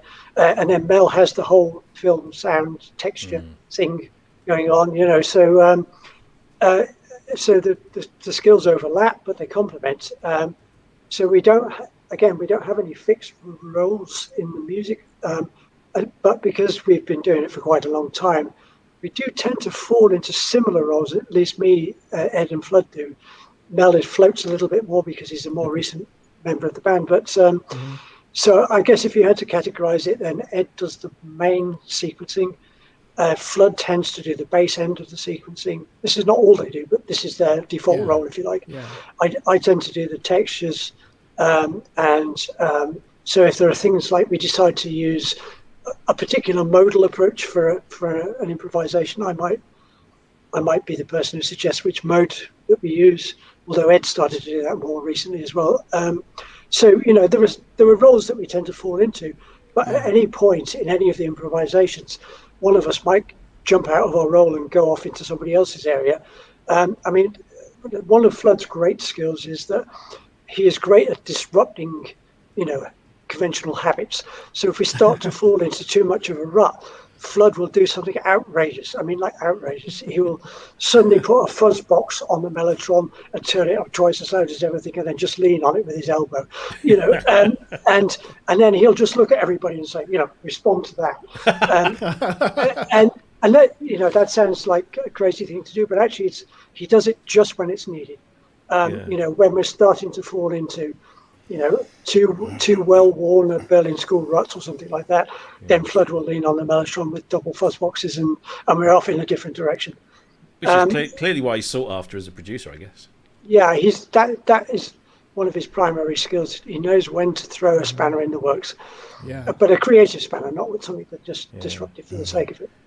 There's a question in the chat room from I Sing the Body Electric. Can we ask David to expand a little bit on how his classical music education might have helped or maybe even hindered his approach to electronic music? I know exactly where this question's coming from. This idea that music theory can hinder you, it comes up a lot. That's why I said earlier on, I spent a long time as a self-taught musician, and I think for me that was important because I had a very strong idea about what I wanted to do musically, and I also had a very good idea about what areas I was finding difficult to teach myself, specifically some techniques from the classical avant-garde. And so I went into the whole classical tradition thing with a very fully formed musical identity, which wasn't erased by learning how Bach did his harmony and all that kind of stuff. I think some people get overwhelmed by that too early in their musical career, so that's where the hindrance thing comes from. For me, it wasn't a hindrance at all. It was really helpful. And the reason it was helpful is what it does is all of us have situations where sometimes we'll get out of bed in the morning and there's a fully formed piece of music in our heads, but for most of us, even McCartney, that doesn't happen that regularly. And so for all the times when you come to a point in a piece of music or an improvisation where you're not quite sure what to do next, then what classical theory does is it gives you 200 options at that point. And prior to the classical training, I would have had 2 options, which may or may not have been relevant in that particular musical situation. So what it means is you never get stuck. You have a bottomless well of options, musically speaking. They're not all good, they're not all relevant, but there are enough of them there so that there's always something good there whenever you need it. Yeah, I guess it's just about building up your resource pool, isn't it? Yeah, Ben, any questions you want to throw in? Well, you kind of touched on what I was really interested in before, but I've adapted it slightly. These performances are the tracks from the albums, but re-improvised around a set of rules that you've laid out beforehand. Do the performances vary a lot? And this is really my question. Do you ever come away from a gig and think, wow, that's better than the one that was on No 2? That was I wish we've got, I wish we could have had that one on the album instead of. Is it that kind of different? Do you know what I mean? Well, when we were deciding how we were going to approach the live gig, we had a bit of a discussion about whether we should try and reproduce something off the Node 2 album or not, because by default we never play the same thing twice. So we did think that probably some of the people who would turn up for that would actually like to hear some of the stuff from the album or things related to what was on the album live, and some people would quite like us to just go off on one and wing it. So we did a bit of a balance between the two. So it's the first time we've ever tried to actually sort of reference tracks that we've done before. So what we referenced is the original 5/6 note motif and maybe the original mode or scale that we used, and a couple of the key sounds we tried to reproduce. But of course, with the modular synth, you never get the sound exactly the same twice anyway. So it was like a reference point, a jumping off point, which was recognizable for the people in the audience who wanted that. And then it went its own way, because it always does, and we can't really control it anyway. Whatever we do, it goes off in its own direction. But we also did some stuff which wasn't related to what was on Node 2 as well, because that's kind of what we like to do anyway, and some people would expect that anyway. It's about 50-50. Yeah, great. Cool. Guys, any other questions? Yeah, as far as we have a lot of guitarists in the chat, and obviously I'm a guitarist as well. When it comes to using the guitar now, you also play keyboards. You are a synthesist, just in its own right. Yeah. But when it comes to using the guitar, particularly like to see you using it live with Node. What do you think are the advantages of being a synthesist who uses a guitar as a controller? And that kind of, and you said both in using it to trigger synthesizers, and you also using lots of electronic textures within just the guitar signal itself. But what do you think are the advantages of that? And I suppose I should say the third thing that I do, which allows me to blend the synth seamlessly, the guitar seamlessly with the synth, is I use extended techniques on the guitar. I use various bottles and slides and steel guitar bars and things like that to play the guitar in different ways. In the studio, I have been known to put crocodile clips on the strings and all sorts of things like that. So that's another way of making the guitar not a guitar, if you know what I mean. But yeah, as far as controlling the synth with a guitar is, there are technical issues about lag and all that kind of stuff. But what it does give you is it gives you a very immediate, hands-on, expressive way of controlling a sound, which is more difficult to get from a keyboard. It's one of the reasons why I was so interested in the new Osmos keyboard, because it seems to offer some of the expressive possibilities I get from a guitar, but from a keyboard directly. Again, that's another, some people get around that kind of issue of expressive control by going full on modular. This is kind of Flood's approach, is to abandon the keyboard entirely and use a lot of complex modulation routines and things like that to get, that kind of micro detail into the sound. But using a guitar as a controller is one way of doing that. Yeah. And also it allows me to use my guitar technique as well, which, as I said, is better than my keyboard technique.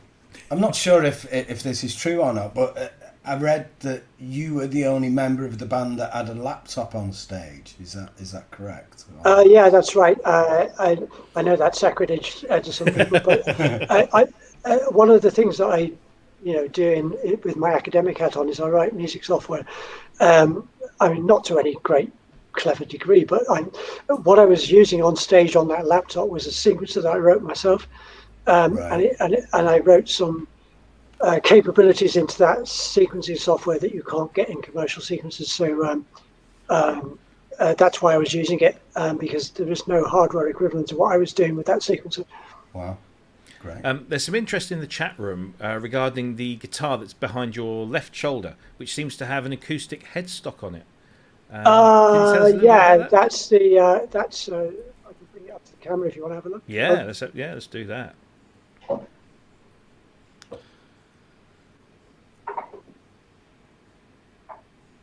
Look at that. Oh yeah, that's very. Yeah. There you go. That's for all you guitar nerds in the room. Look at that. So let me get this straight. Is this a bit like an upright piano having a filter knob on it? Is that... Yeah, the same sort of thing. Okay, so it's so what is that? Yeah, that's it's called a Little Sister. It's a guitar made by a company called B&G, who are an Israeli company. Okay. So I've had a guitar over my other shoulder there. That's my old Les Paul, the Sunburst one, which has been my only guitar since I was about 18 years old. Wow. I've been very loyal to that one guitar, so I'm not a guitar collector. But about 2 years ago, I heard the demos of the B&G guitars, and I was really blown away by the tone. And it did some things that my ancient and very venerable Les Paul doesn't quite do. So I went mad and bought one, and it's been very interesting just to have something different from the Les Paul. It gives me a slightly different palette. It has less character than the Les Paul, but it has a very expensive, hi-fi, modern clarity to it, which can be useful sometimes. Right. The Les Paul is old and dirty and has lots of character, but you wouldn't describe it as hi-fi. We've spoken in the groups online and certainly in private chat about physical modelling. I think we share an interest in that, but you share a much deeper interest in that you actually create physical models. Can you tell us a little bit about that, please? Yeah, sure. So this is the reason why I actually went into Eurorack, because in my academic world, I used to write physical modelling software and do. Right. And I got so far with that, and I did some interesting research and got to understand physical modelling at a hands-on level. But I was never really satisfied with the digital quality of the sound that I was getting from the stuff that I was writing. So when I got seriously back into the analog stuff again, I started to think, would it be possible to do proper physical modelling entirely with analog modules? And so I did a bit of research, and I started to think about what would be required, and I started to look at the huge variety of Eurorack modules that were coming on the market, and I worked out that actually you can make a physical model entirely out of analog modules. So I put together a small Eurorack specifically for that, because obviously you need very particular modules to do that. You don't need oscillators and things like that, or filters. You need other sorts of stuff. So, I started making physical modeling sounds. Now, I have to say it's quite laborious and time-consuming, but on some of my solo records for DIN, you'll find there are sounds there which appear to be acoustic, but actually they're not. They're physical models done entirely with analog modules, which is usually a mixture of like Eurorack stuff and my Macbeth M5. Yeah, because I kind of did some reading into the Car Plus Strong model and how that can be done. And there's a really interesting video on YouTube, and I don't know how accurate it is, but they were showing, like you say, you could kind of create that effect using simple, synthesis modules or even just I think they were using, I think it was a Novation Peak or a Summit, one of those two, and they were able to, using the filters to get that effect, and it was like fascinating to think that you can do that with kind of the tools that we use today for other things, rather than having something that was, mired in huge amounts of DSP, such as the VLs and of the Yamaha world or the Korg stuff. I mean, the funny thing is with the technique that the VL uses is the main physical modelling technique that I use myself. It's invented by a guy called Julius Smith, so what the VL uses, the components inside it are really quite ordinary things. What allows you to make a physical modelling out of them is understanding, the physics of what makes an instrument an instrument. But I mean, what he's working with in there is it's delay lines, filters, and that's basically it.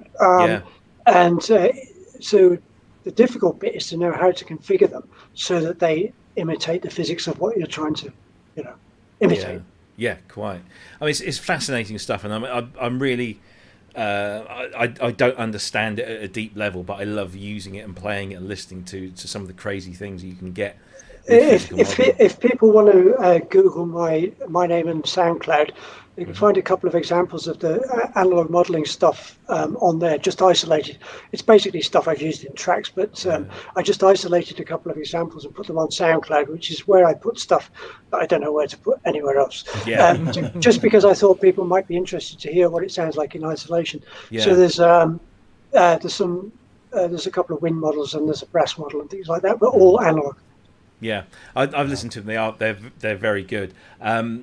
Actually, Wagyu in the chat room sort of echoes my sentiment that there's kind of a vast untapped potential in like the next level of physical modelling stuff. I always thought that physical modelling kind of got it was dealt a bad hand, because when it became kind of commercially available to the likes of us outside of, say, universities or laboratories where it was being created and tested, when it came into instruments like the VLs and the Prophecies and the Z1s and a few others, it was around the same time that sampling started to get good, and so the need to create really kind of authentic acoustic sounds with the synthesizer kind of went away, because we could just sample it and multi-sample it and stick it into Contact or whatever it might have been at the time, and it just seemed that, like, kind of CDs kind of fell away because MP3s were just damn sight more convenient.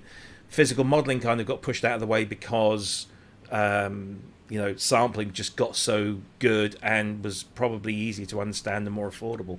But do you think that there's a future for physical modelling? We've started to see just last week that Korg released the software version of the Prophecy, so now we have this well-known physical modeler at our disposal at a reasonable price, and there are obviously lots of other software synthesizers that can do various things in that regard. But do you think there's, in that kind of grand scheme of cyclical things, that we've gone analog, now we're having a bit of a digital resurgence, maybe we'll have a physical modelling resurgence, and maybe something will be better?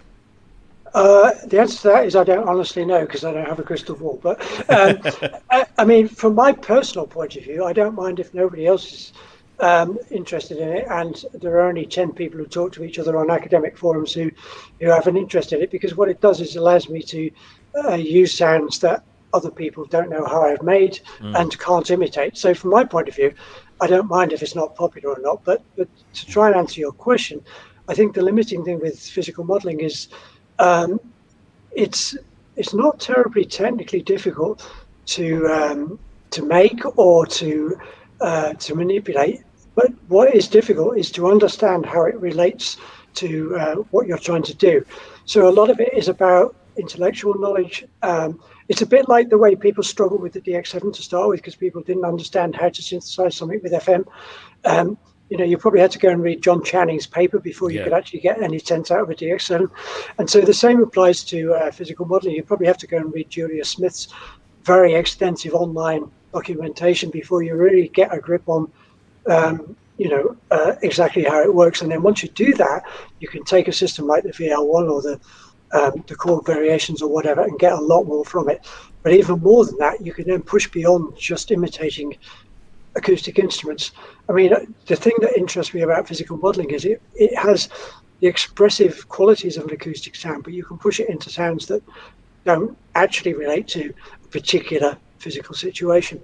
So they are physical like, but it's a whole different universe that it's opened a door into a whole different universe which has not been explored, and that's why it interests me, because I've played Berlin school music with Node and things like that, but what I really like about that whole German early electronic scene is the spirit of exploration, and I still hold that as my main principle. I keep trying to do new things, right. And physical modeling offers me that potential. So in the way that the early Tangerine Dream records were a revelation because all the sounds were basically new to the people listening to them, physical modeling still holds that attraction for me. Yeah. We had a question in the chat room about the location of your SoundCloud page. I'm just going to throw this up on. I think if you just Google Dave Bessell SoundCloud, you'll probably find it. And there it is. It is soundcloud.com/Dave-Bessell Bessell, and there it is.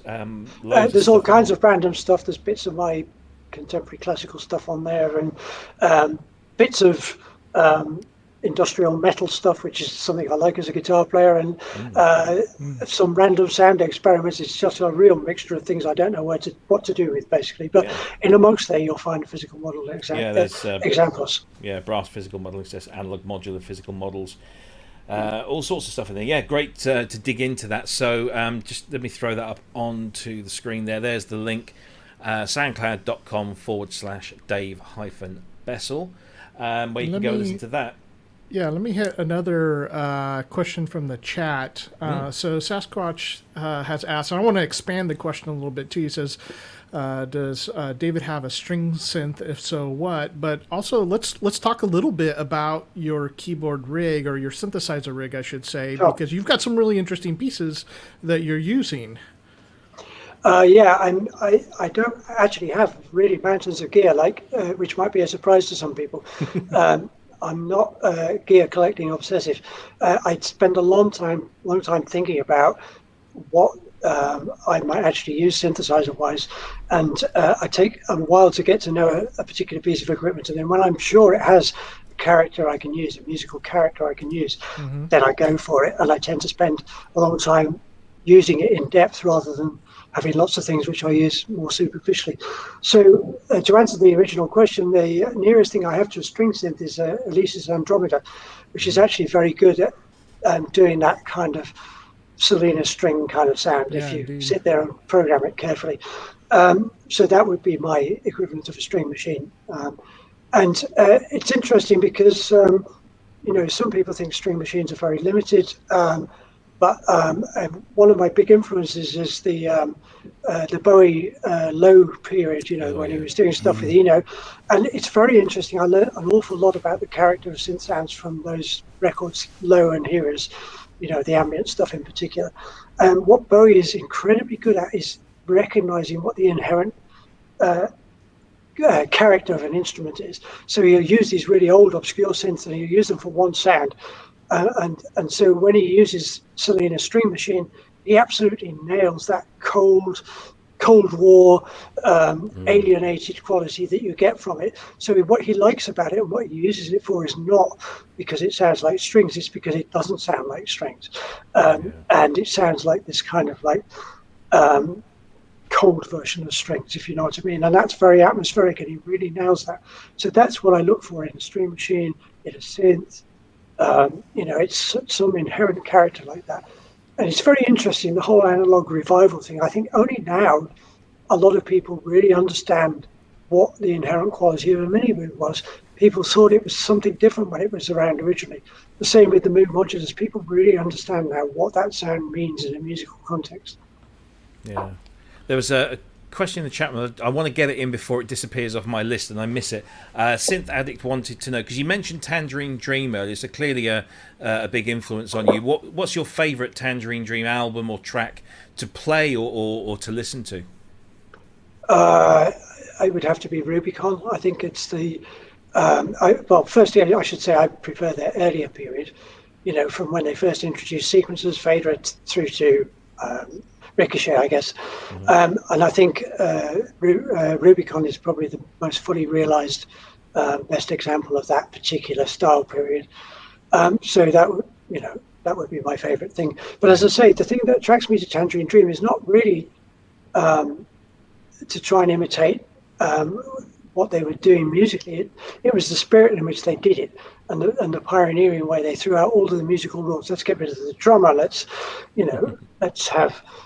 They kind of use sequences a bit like drums in some ways, and and all of the abstract stuff. They were listening to the classical avant-garde people like Ligeti, and minimalists like Steve Reich, and they were just melding those two things, which are not really supposed to go together. And it just it was the spirit of adventure really that attracted me to it. Yeah, I think we can all probably tick those off as one of our favourite bands and influences over the years. Guys, you got anything else you want to throw towards Dave? Anything that I missed in the chat room? Because I'm sort of trying to see things whiz past. No. I suppose I should. Sorry, if you want to ask another question, just butt in. But I suppose I should expand a little bit on the synths that I finally did settle with. I suppose some people would be interested in that. So I use Macbeth M5N, which is a semi-modular thing, which looks a bit like an ARP, but is actually sonically quite different. I use that a lot. It has a very nice Ken Macbeth. Ken Macbeth describes that as big and brash, but it has a very clean sound, which is capable of cutting through a wall of Moog modulars and yet still retaining some analog quality to it. So I use that a lot. I have the small Euro system, which I made for physical modeling. I have one of my workhorses for working out harmony and stuff like that is the Alesis Andromeda because of the polyphony. I have a Vermona Performer Mark II, which is very good for sequencing because you can do some unusual things with that. Turning around to see what else I do have. I have a Minimoog because everyone should have a Minimoog. And I have a Sub 37, which I nearly got rid of when I got the Minimoog, but then I realized that actually it's quite a different beast. And it does some very interesting things with syncable envelopes, which I've actually grown to rely on a bit. And then I have some like random wacky stuff like a Korg Monologue, which has a very distinctive sound, which gives it some kind of character, and a few wacky things like an ancient Boss DR55 because it just sounds so ancient and creaky. Again, it's character that I'm looking for. And somebody actually gave me a DeepMind 12 module, which I didn't get on with that well to start with, but then now I started to realize what its character is. It's very good for harp-like quality. It seems to go towards that whenever I try and program it. So I have started to use that a little bit. I quite like the effects on that. As far as built-in effects are concerned, they're better than most. But the effects on the Alesis Andromeda are fairly horrible in in an old-school digital kind of way, so I tend not to use those. Yeah. So that and the guitars, it kind of does me for most things. And your solo career, what are you working on at the moment? Have you got anything coming out soon or anything like that? I can't give you a release date on what I'm currently working on, but I am just moving towards the end of a project with a guy called Liam Boyle, who's a very versatile musician who's done some low-level soundtrack stuff. I've known him for quite a while. It's always been in the back of my mind to do a collaboration with him because musically he's incredibly good. And so we've just finished the last track of that, and I'm currently mixing that at the moment, but I don't have release dates for that or anything yet, but I'll let people know when that comes out. There are solo records that I did which are available on DIN, and I've done 3 albums with a Greek guy who goes under the name of Parallel Worlds.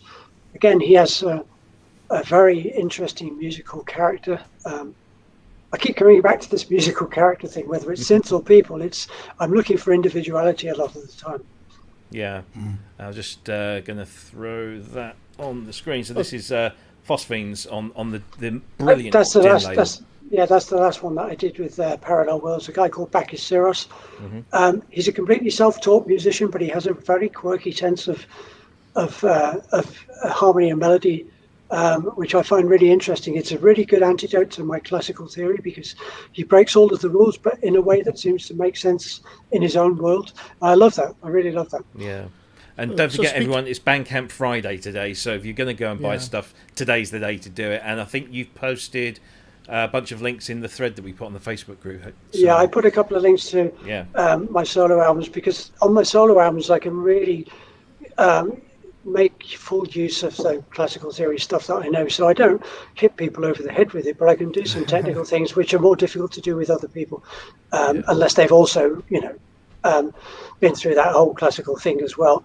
And so there are things that I slip in there that they're not supposed to really jump out and say, this is impressive music theory, but it just allows me to use some things which are really compositional tools rather than improvisational tools. Yeah. Sorry, Chris, I cut you off earlier. Yeah. Yes. Well, speaking of musical character, I saw on your website a picture of you playing with Thurston Moore of Sonic Youth, and I was wondering what that was like because all I saw was the picture. Yeah, well, it was. You can kind of imagine what it was like. So that came about because when I was teaching at Plymouth University at that time. I used to run the music course there.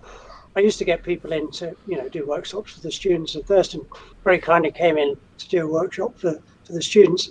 And so we got a room full of guitar players.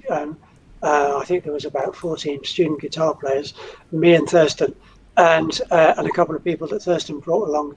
And we had a jam. He was gracious enough to jam with the students, and of course the students knew what his stuff with Sonic Youth was like, and I knew what it was like, and so it headed off in that direction.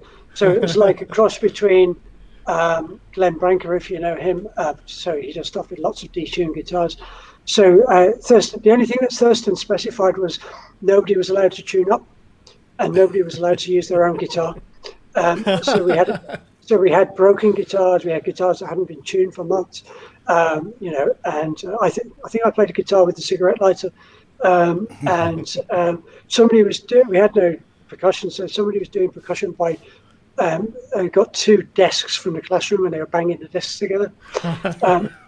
It was actually recorded, but it's not polite for me to release things with Thurston on without his permission. So I and it was a student workshop, so I wouldn't release it. But it sounded like 15 guitar players jamming to a Sonic Youth track with somebody playing found percussion. It was a load of fun. Yeah, Sonic Youth definitely has their own character, and so I thought that was kind of an interesting. And I wish I could have been there. Yeah, it was fun. I think we jammed for about 3 or 4 hours. Wow, almost like a Node gig then. Yeah. Talking of which, if you, you'll have to direct me because I found the Node Blu-ray link on Bandcamp, but it doesn't appear that you can buy it through. What was the service you can buy the Blu-ray through now?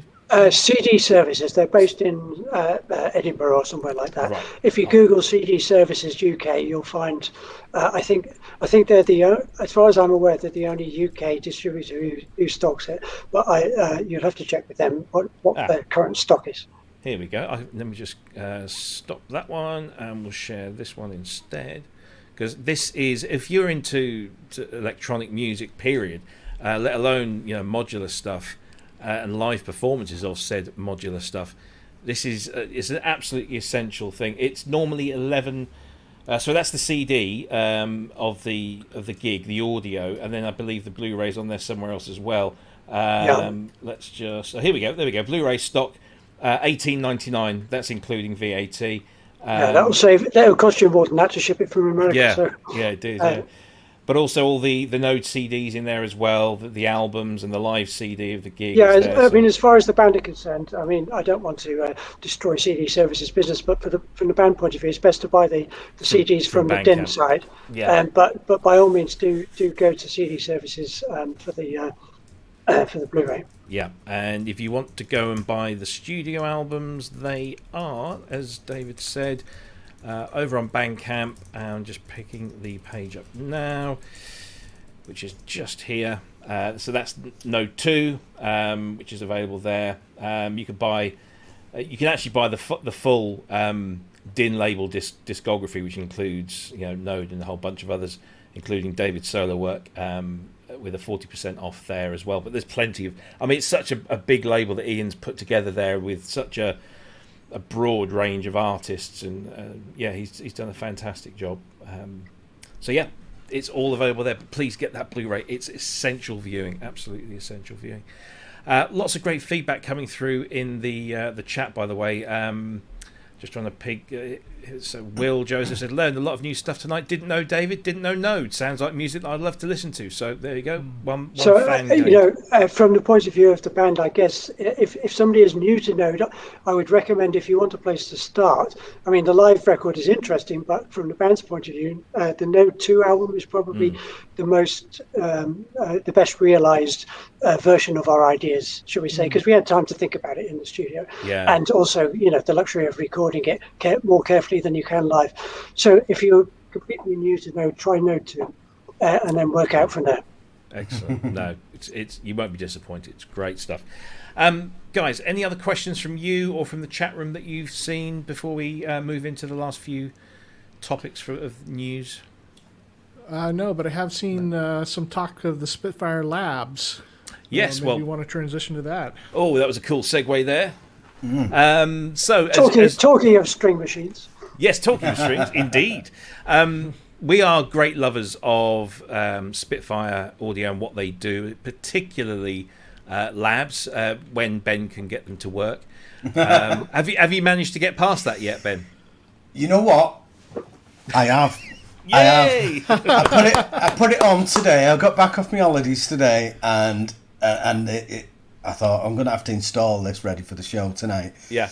And it came up with the errors, and then I googled like the problem, and it told me what to do, and I managed to get round it for the first time ever.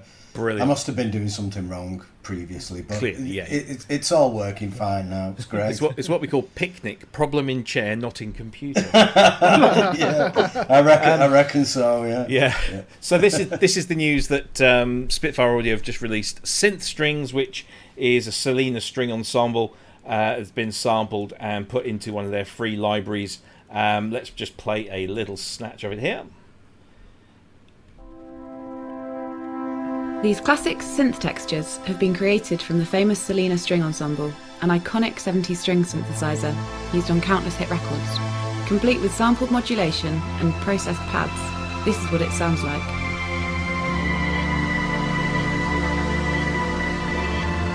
And because creativity shouldn't be complicated, we've made it into this. And best of all, it's free.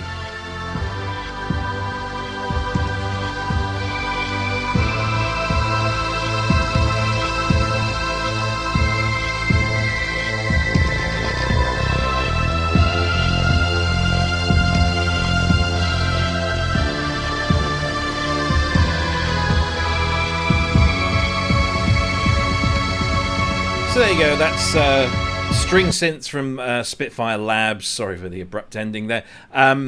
It's typical Spitfire Labs quality with that very simple, elegant interface, very nicely sampled. There are some great string synth libraries or even pieces of hardware now. But if you want something on a budget, this ticks every box. I mean, I honestly, hands up, I've done a Ben. I downloaded it, haven't played it. I have played it. So, Ben, tell us what you thought about it. I thought it was great. I think it's possibly my favourite so far of the lab sounds. All right, okay. It's so useful, and there's a couple of variants in there. There's the string sound with brass. But then there's like pad versions of them where they've got a slower attack and a bit more reverb and that. But so, I don't know, it's just so usable, and the quality of it's really, really good as well, as always. But the sampling is spot on. It's great. And I think the modulation wheel brings in like a bit of an ensemble effect. Okay. I think it does. I remember thinking that like that was really nice, bringing that in and out. You know, like letting the sound go completely unmodulated and almost like harsh. It was that flat, and then bringing that back in again. It's a great sound. I've already used it in a musical idea. Oh, lovely.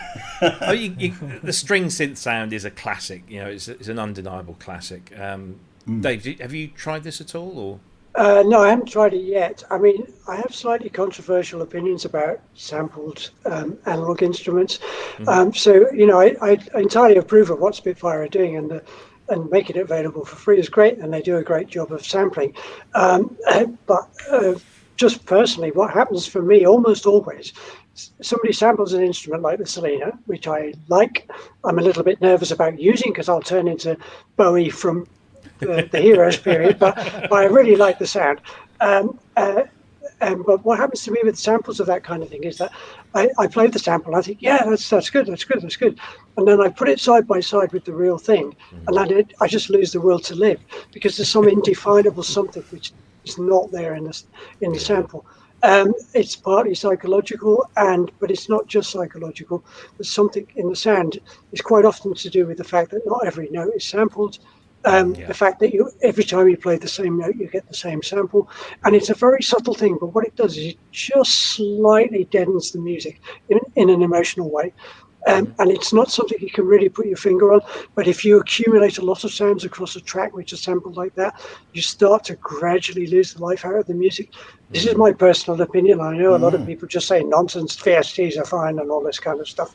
I'm sure you've heard the arguments. Of course. But for me personally, it's why I'm so focused on analog stuff. There's a certain liveliness to the sound.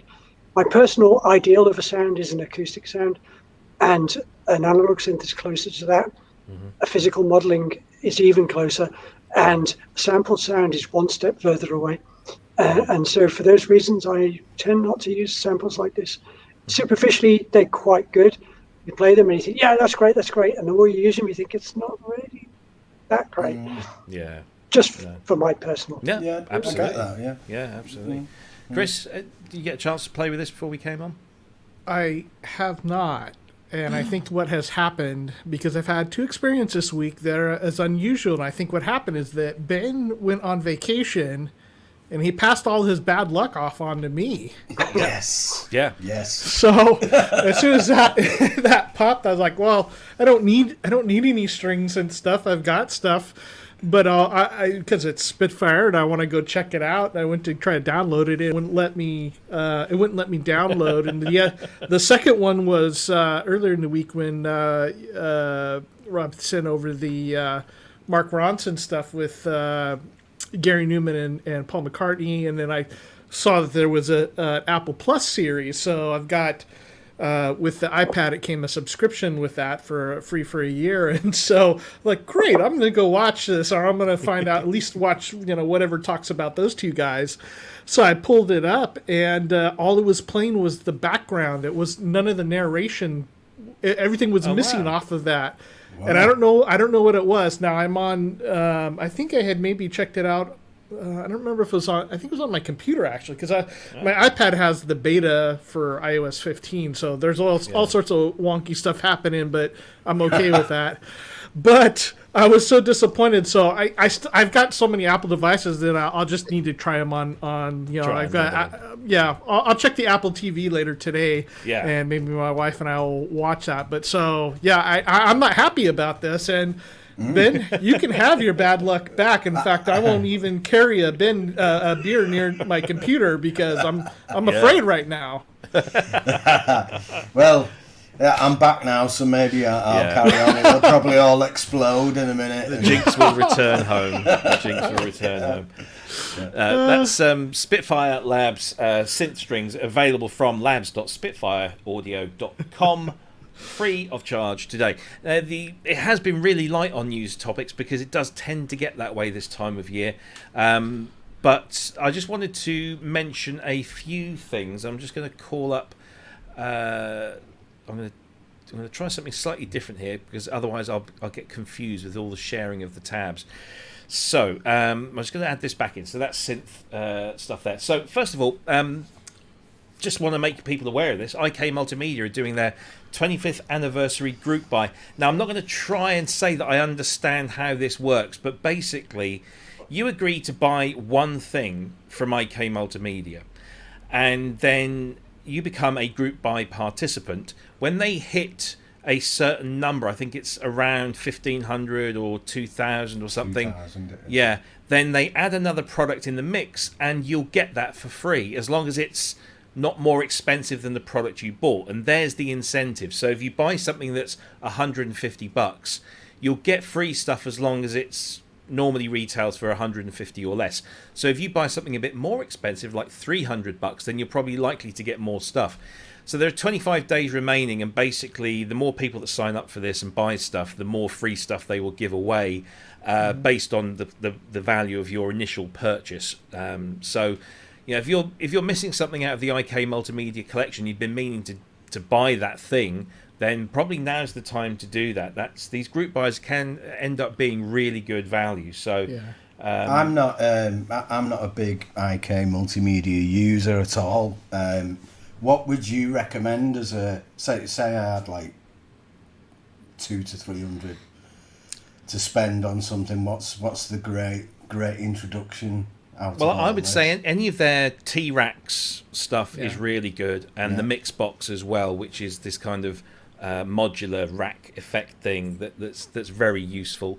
I'm not a massive fan of Sample Tank, I have to say, although it has some really good libraries in there. But I would say I'd go for the T-Rax stuff, and I guess Cryss would probably say Amplitude. Yeah. T-Rax stuff I use quite a bit. That not every processor is, just like with any brand, even Softtube or whatever. Like not everyone is, the most brilliant ever, but they've got so many really really good ones in there that it's the T-Rax is worth it. Amplitude 5 is still one of the best amp modeler stuff. I know that's probably not as much a concern to you, but Syntronic was fun, and. So they just got so many, like the ARCs, their ARC mic and software for calibrating your own is very. I was looking at that. I've got that, and I still haven't calibrated. I've still got the microphone, got the software, and still haven't done it. It's really worth it to do it. It takes a little while to do because you're moving your microphone around and it's doing the sine wave sweeps, but. It is. One thing about these group buys is they pretty quickly hit like 8 to 1, 10 to 1. Yeah. And then at least in past sales, you could buy 2 items and then you'll double the amount of stuff that you get for free. Yeah. So it's a good way to get a lot of their things up front. I wouldn't really recommend buying just stuff one by one with them. Do group buys or do the big package of like Studio Max or whatever. But again, I like their stuff and I use quite a bit of it. I mean, there's IK stuff on every project that I do.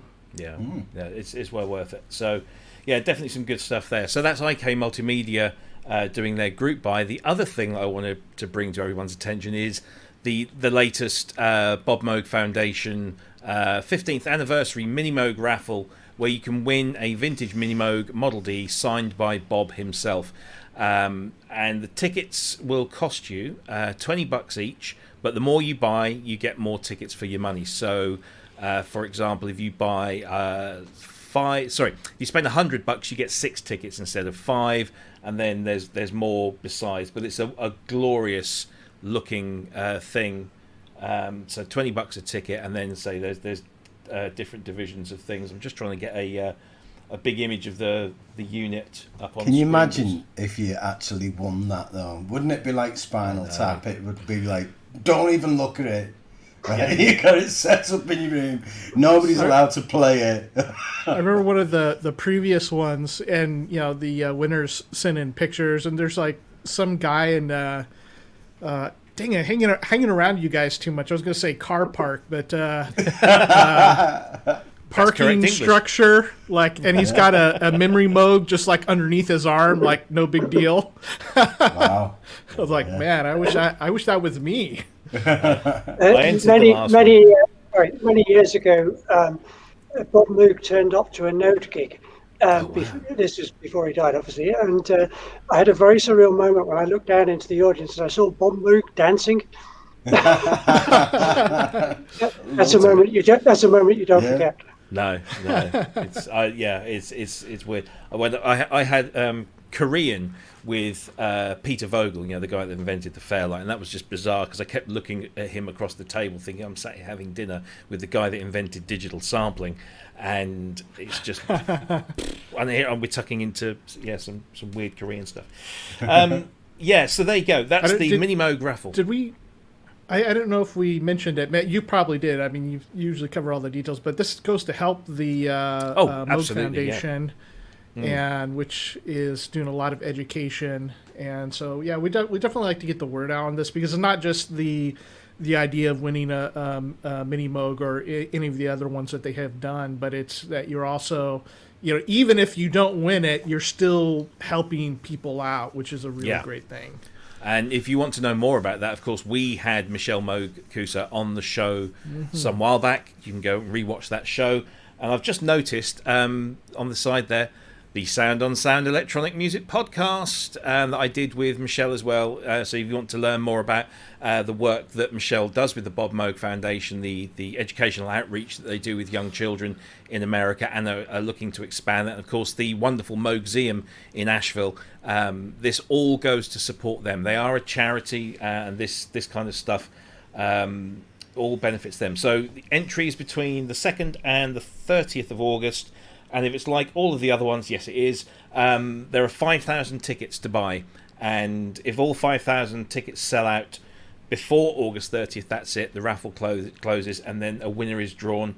And don't worry, wherever you are in the world, in terms of taxes and stuff, that's all covered. So please do enter and submit your offer. Of course, the great thing about this is it says $20 a ticket, but for us in the UK, that's substantially less. So a great value for them and great value for us as well. What else did I want to mention? Oh, yes, 2 things. I'm going to plug this guy. I'm not getting paid for this in any shape or form, but I subscribe to him on Patreon. It cost me like $4.50 a month. He does brilliant articles on breaking down pieces of music, whether they're classic pieces of, like Tears for Fears tracks, or even modern stuff by the likes of Frank Ocean or The Weeknd or Comtrues, or whole bunches of stuff. He dissects it, shows you how he thinks they're done, explains the musical theory behind it, but also designs some superb patches, and he sells them for stupid money. This is 22 quid for 150 presets for your Arturia Dupe 8 V4, and they sound great. They really are. I mean, I think everyone agrees that this is probably their best version of this instrument. So 22 quid, I think that is. Or is that dollars? I can't remember now. It is dollars, so it's even less for us Brits. It's a really, really good website that he has running there with all of this stuff and tutorials and breakdowns, and he supplies the patch files and everything. It's a really good thing. Really highly recommend that as a site. And finally, Jim Daneker, who came on the show a couple of weeks ago and was super cool, has released a video where he talks about...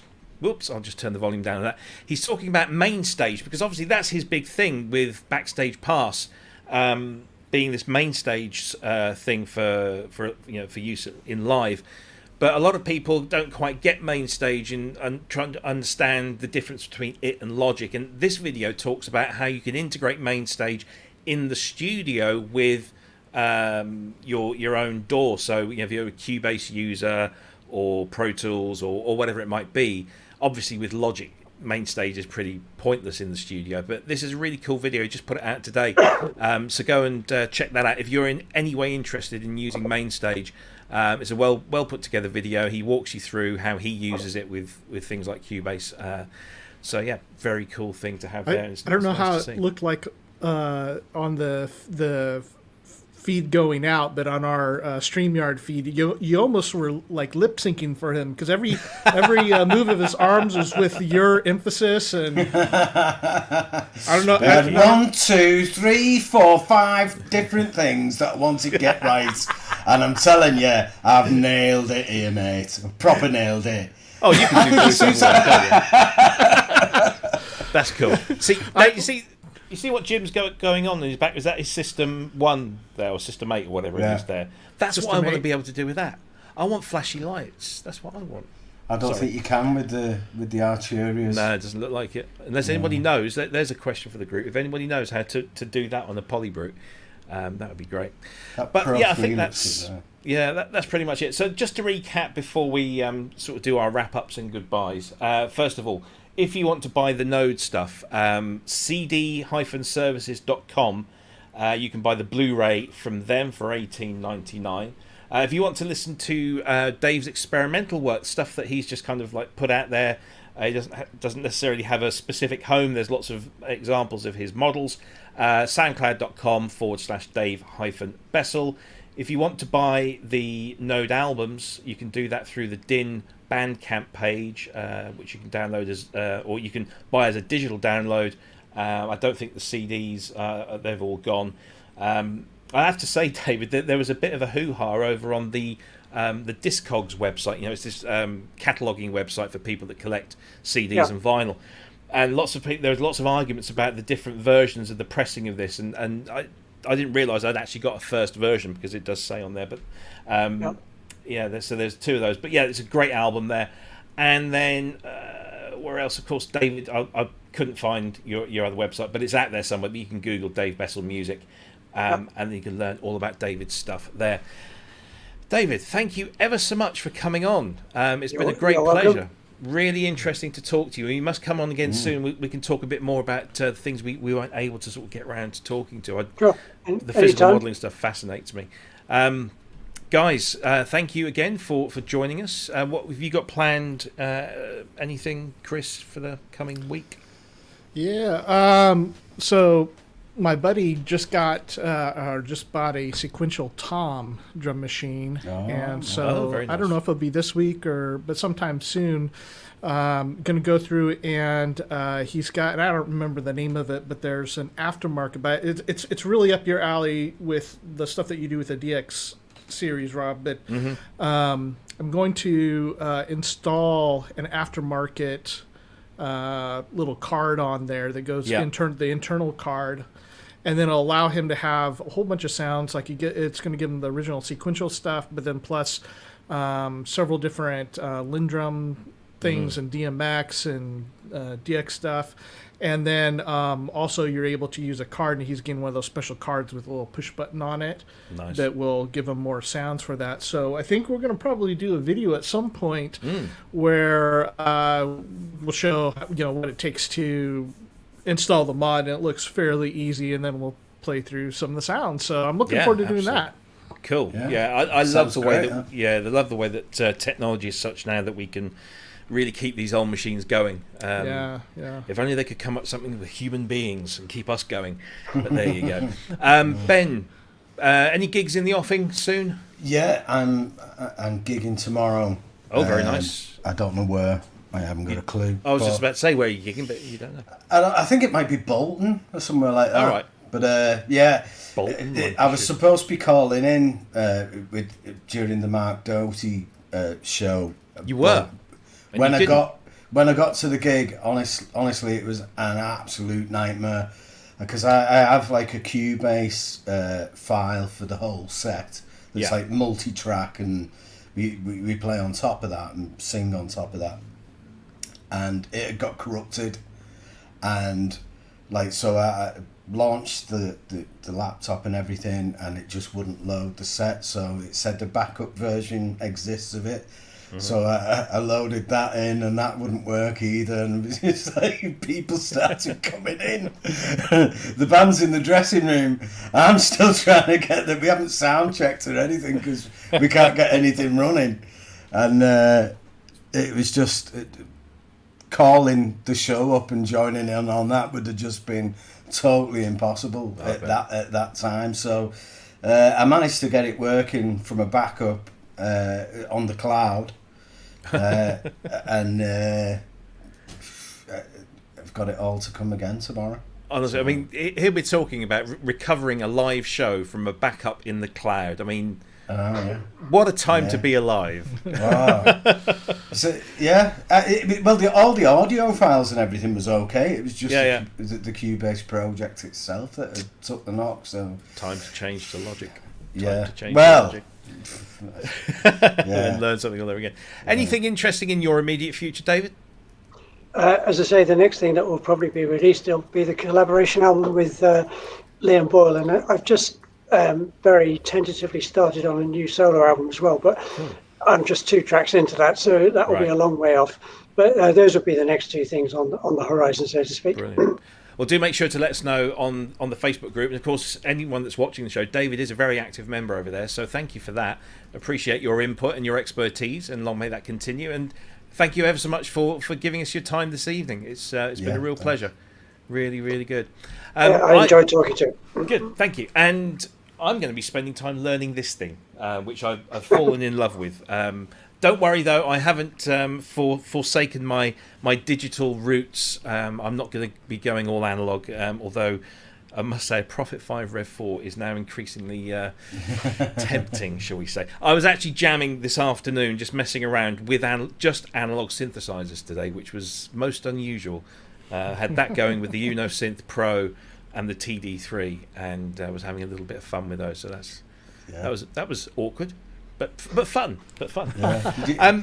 Did you feel like you'd been having an affair? I felt a little dirty. I did. Yeah. I must say, I felt a little dirty. And the DX7 wouldn't power up for a little while. It just kind of sat there. You come crawling back now, do you? I know. Let's just remind everyone who we've got coming up on the show, because we do have some great guests, as we always seem to have, which is just fantastic.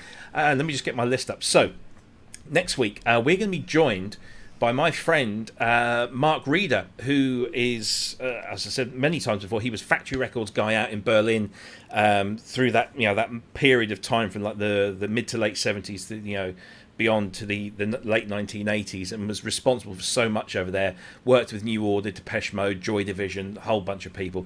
There's a great documentary movie called B-Movie, which I thoroughly recommend. So we've got him next week, and the week after that we're going to be joined by our new regular monthly guest, Mr. Kent Spong, who we will Ben promised me we'll get a better, healthier picture of Ken, because he was ravaged with the flu when this one was taken, but Kent's going to be doing this monthly thing with us. And so what we'd like you all to do, we're going to put something up on the Facebook page later, is if you have any synth queries, anything related to synth restoration or synth repair, please let us know, and then we'll throw those questions at the master restorer himself, Kent Spong. And then, all things being well, on August the 27th, we're going to have another quarter of the Node family, Mr. Mel Wesson, hopefully joining us. That's to be confirmed, but it's tentatively in there. I'm confident. So we're going to have Mel on. So he'll give us his side of the Node story, and also everything about him and his work with Hans Zimmer in the movie industry. That'll be really interesting. So now all we need to do is book Ed and Flood. And I guess Ed is going to be easier than Flood, but we'll try. We'll keep trying. That's the rest of August. September, we've got David Arnold on September 3rd, the movie composer, Luton lad. Really looking forward to having him on. Then we've got Mick McNeil coming back. That date might change, Ben, or not? Do you know? Yeah, well, I'm a big fan of Mick's work, and I'm gigging on the night that Mick's that's your fault. that Mick's on the show. So I'm going to have a word with him, see if he will consider moving to a different different. Well, at the moment we've got Mick coming on September 10th, and then of course we've got Kent, and then September 24th we've got British synth legend himself, producer, performer, founding member of Human League, Heaven 17, Mr. Martin Ware himself, and of course current host of Electronically Yours podcast, which is incredibly good and getting some rave reviews. So Martin will be joining the show, and we're talking all things Human League, Heaven 17, and British Electric Foundation, and so on and so forth. Really excited about that one. October 1st we've got Ken Pierce back on the show. October 8th, Steve Picaro. I can't wait for this one. That's really exciting for me. And then, as Ben mentioned earlier, October 22nd, we've got Axel Hartman, so we can throw all sorts of synth design questions at him, and that's going to be a really, really interesting show. So please do, if you're watching the show now, or you're watching on catch up, hit the subscribe button, hit the like button. Do it now. Do it under the video right now. It doesn't take a couple of seconds. It doesn't cost you anything, but it helps us enormously in terms of getting the show out there to as many people as possible. So please do subscribe, and if you subscribe, hit the bell, and you'll be notified of every show as it gets posted, and then also as it goes live, you'll get a reminder, so you won't miss any of these great guests that we've got going. And I think that pretty much wraps us up for tonight. Once again, thank you to David, thanks to Cryss, yourself, and also to Ben. Good luck with your gig tomorrow night. I hope it goes better. We will see you the same time, same place next week, with Mark Reeder as our very special guest. In the meantime, have a fantastic weekend. Stay safe, stay healthy, and best of everything to all of you and yours. Take care. See you later. Bye-bye.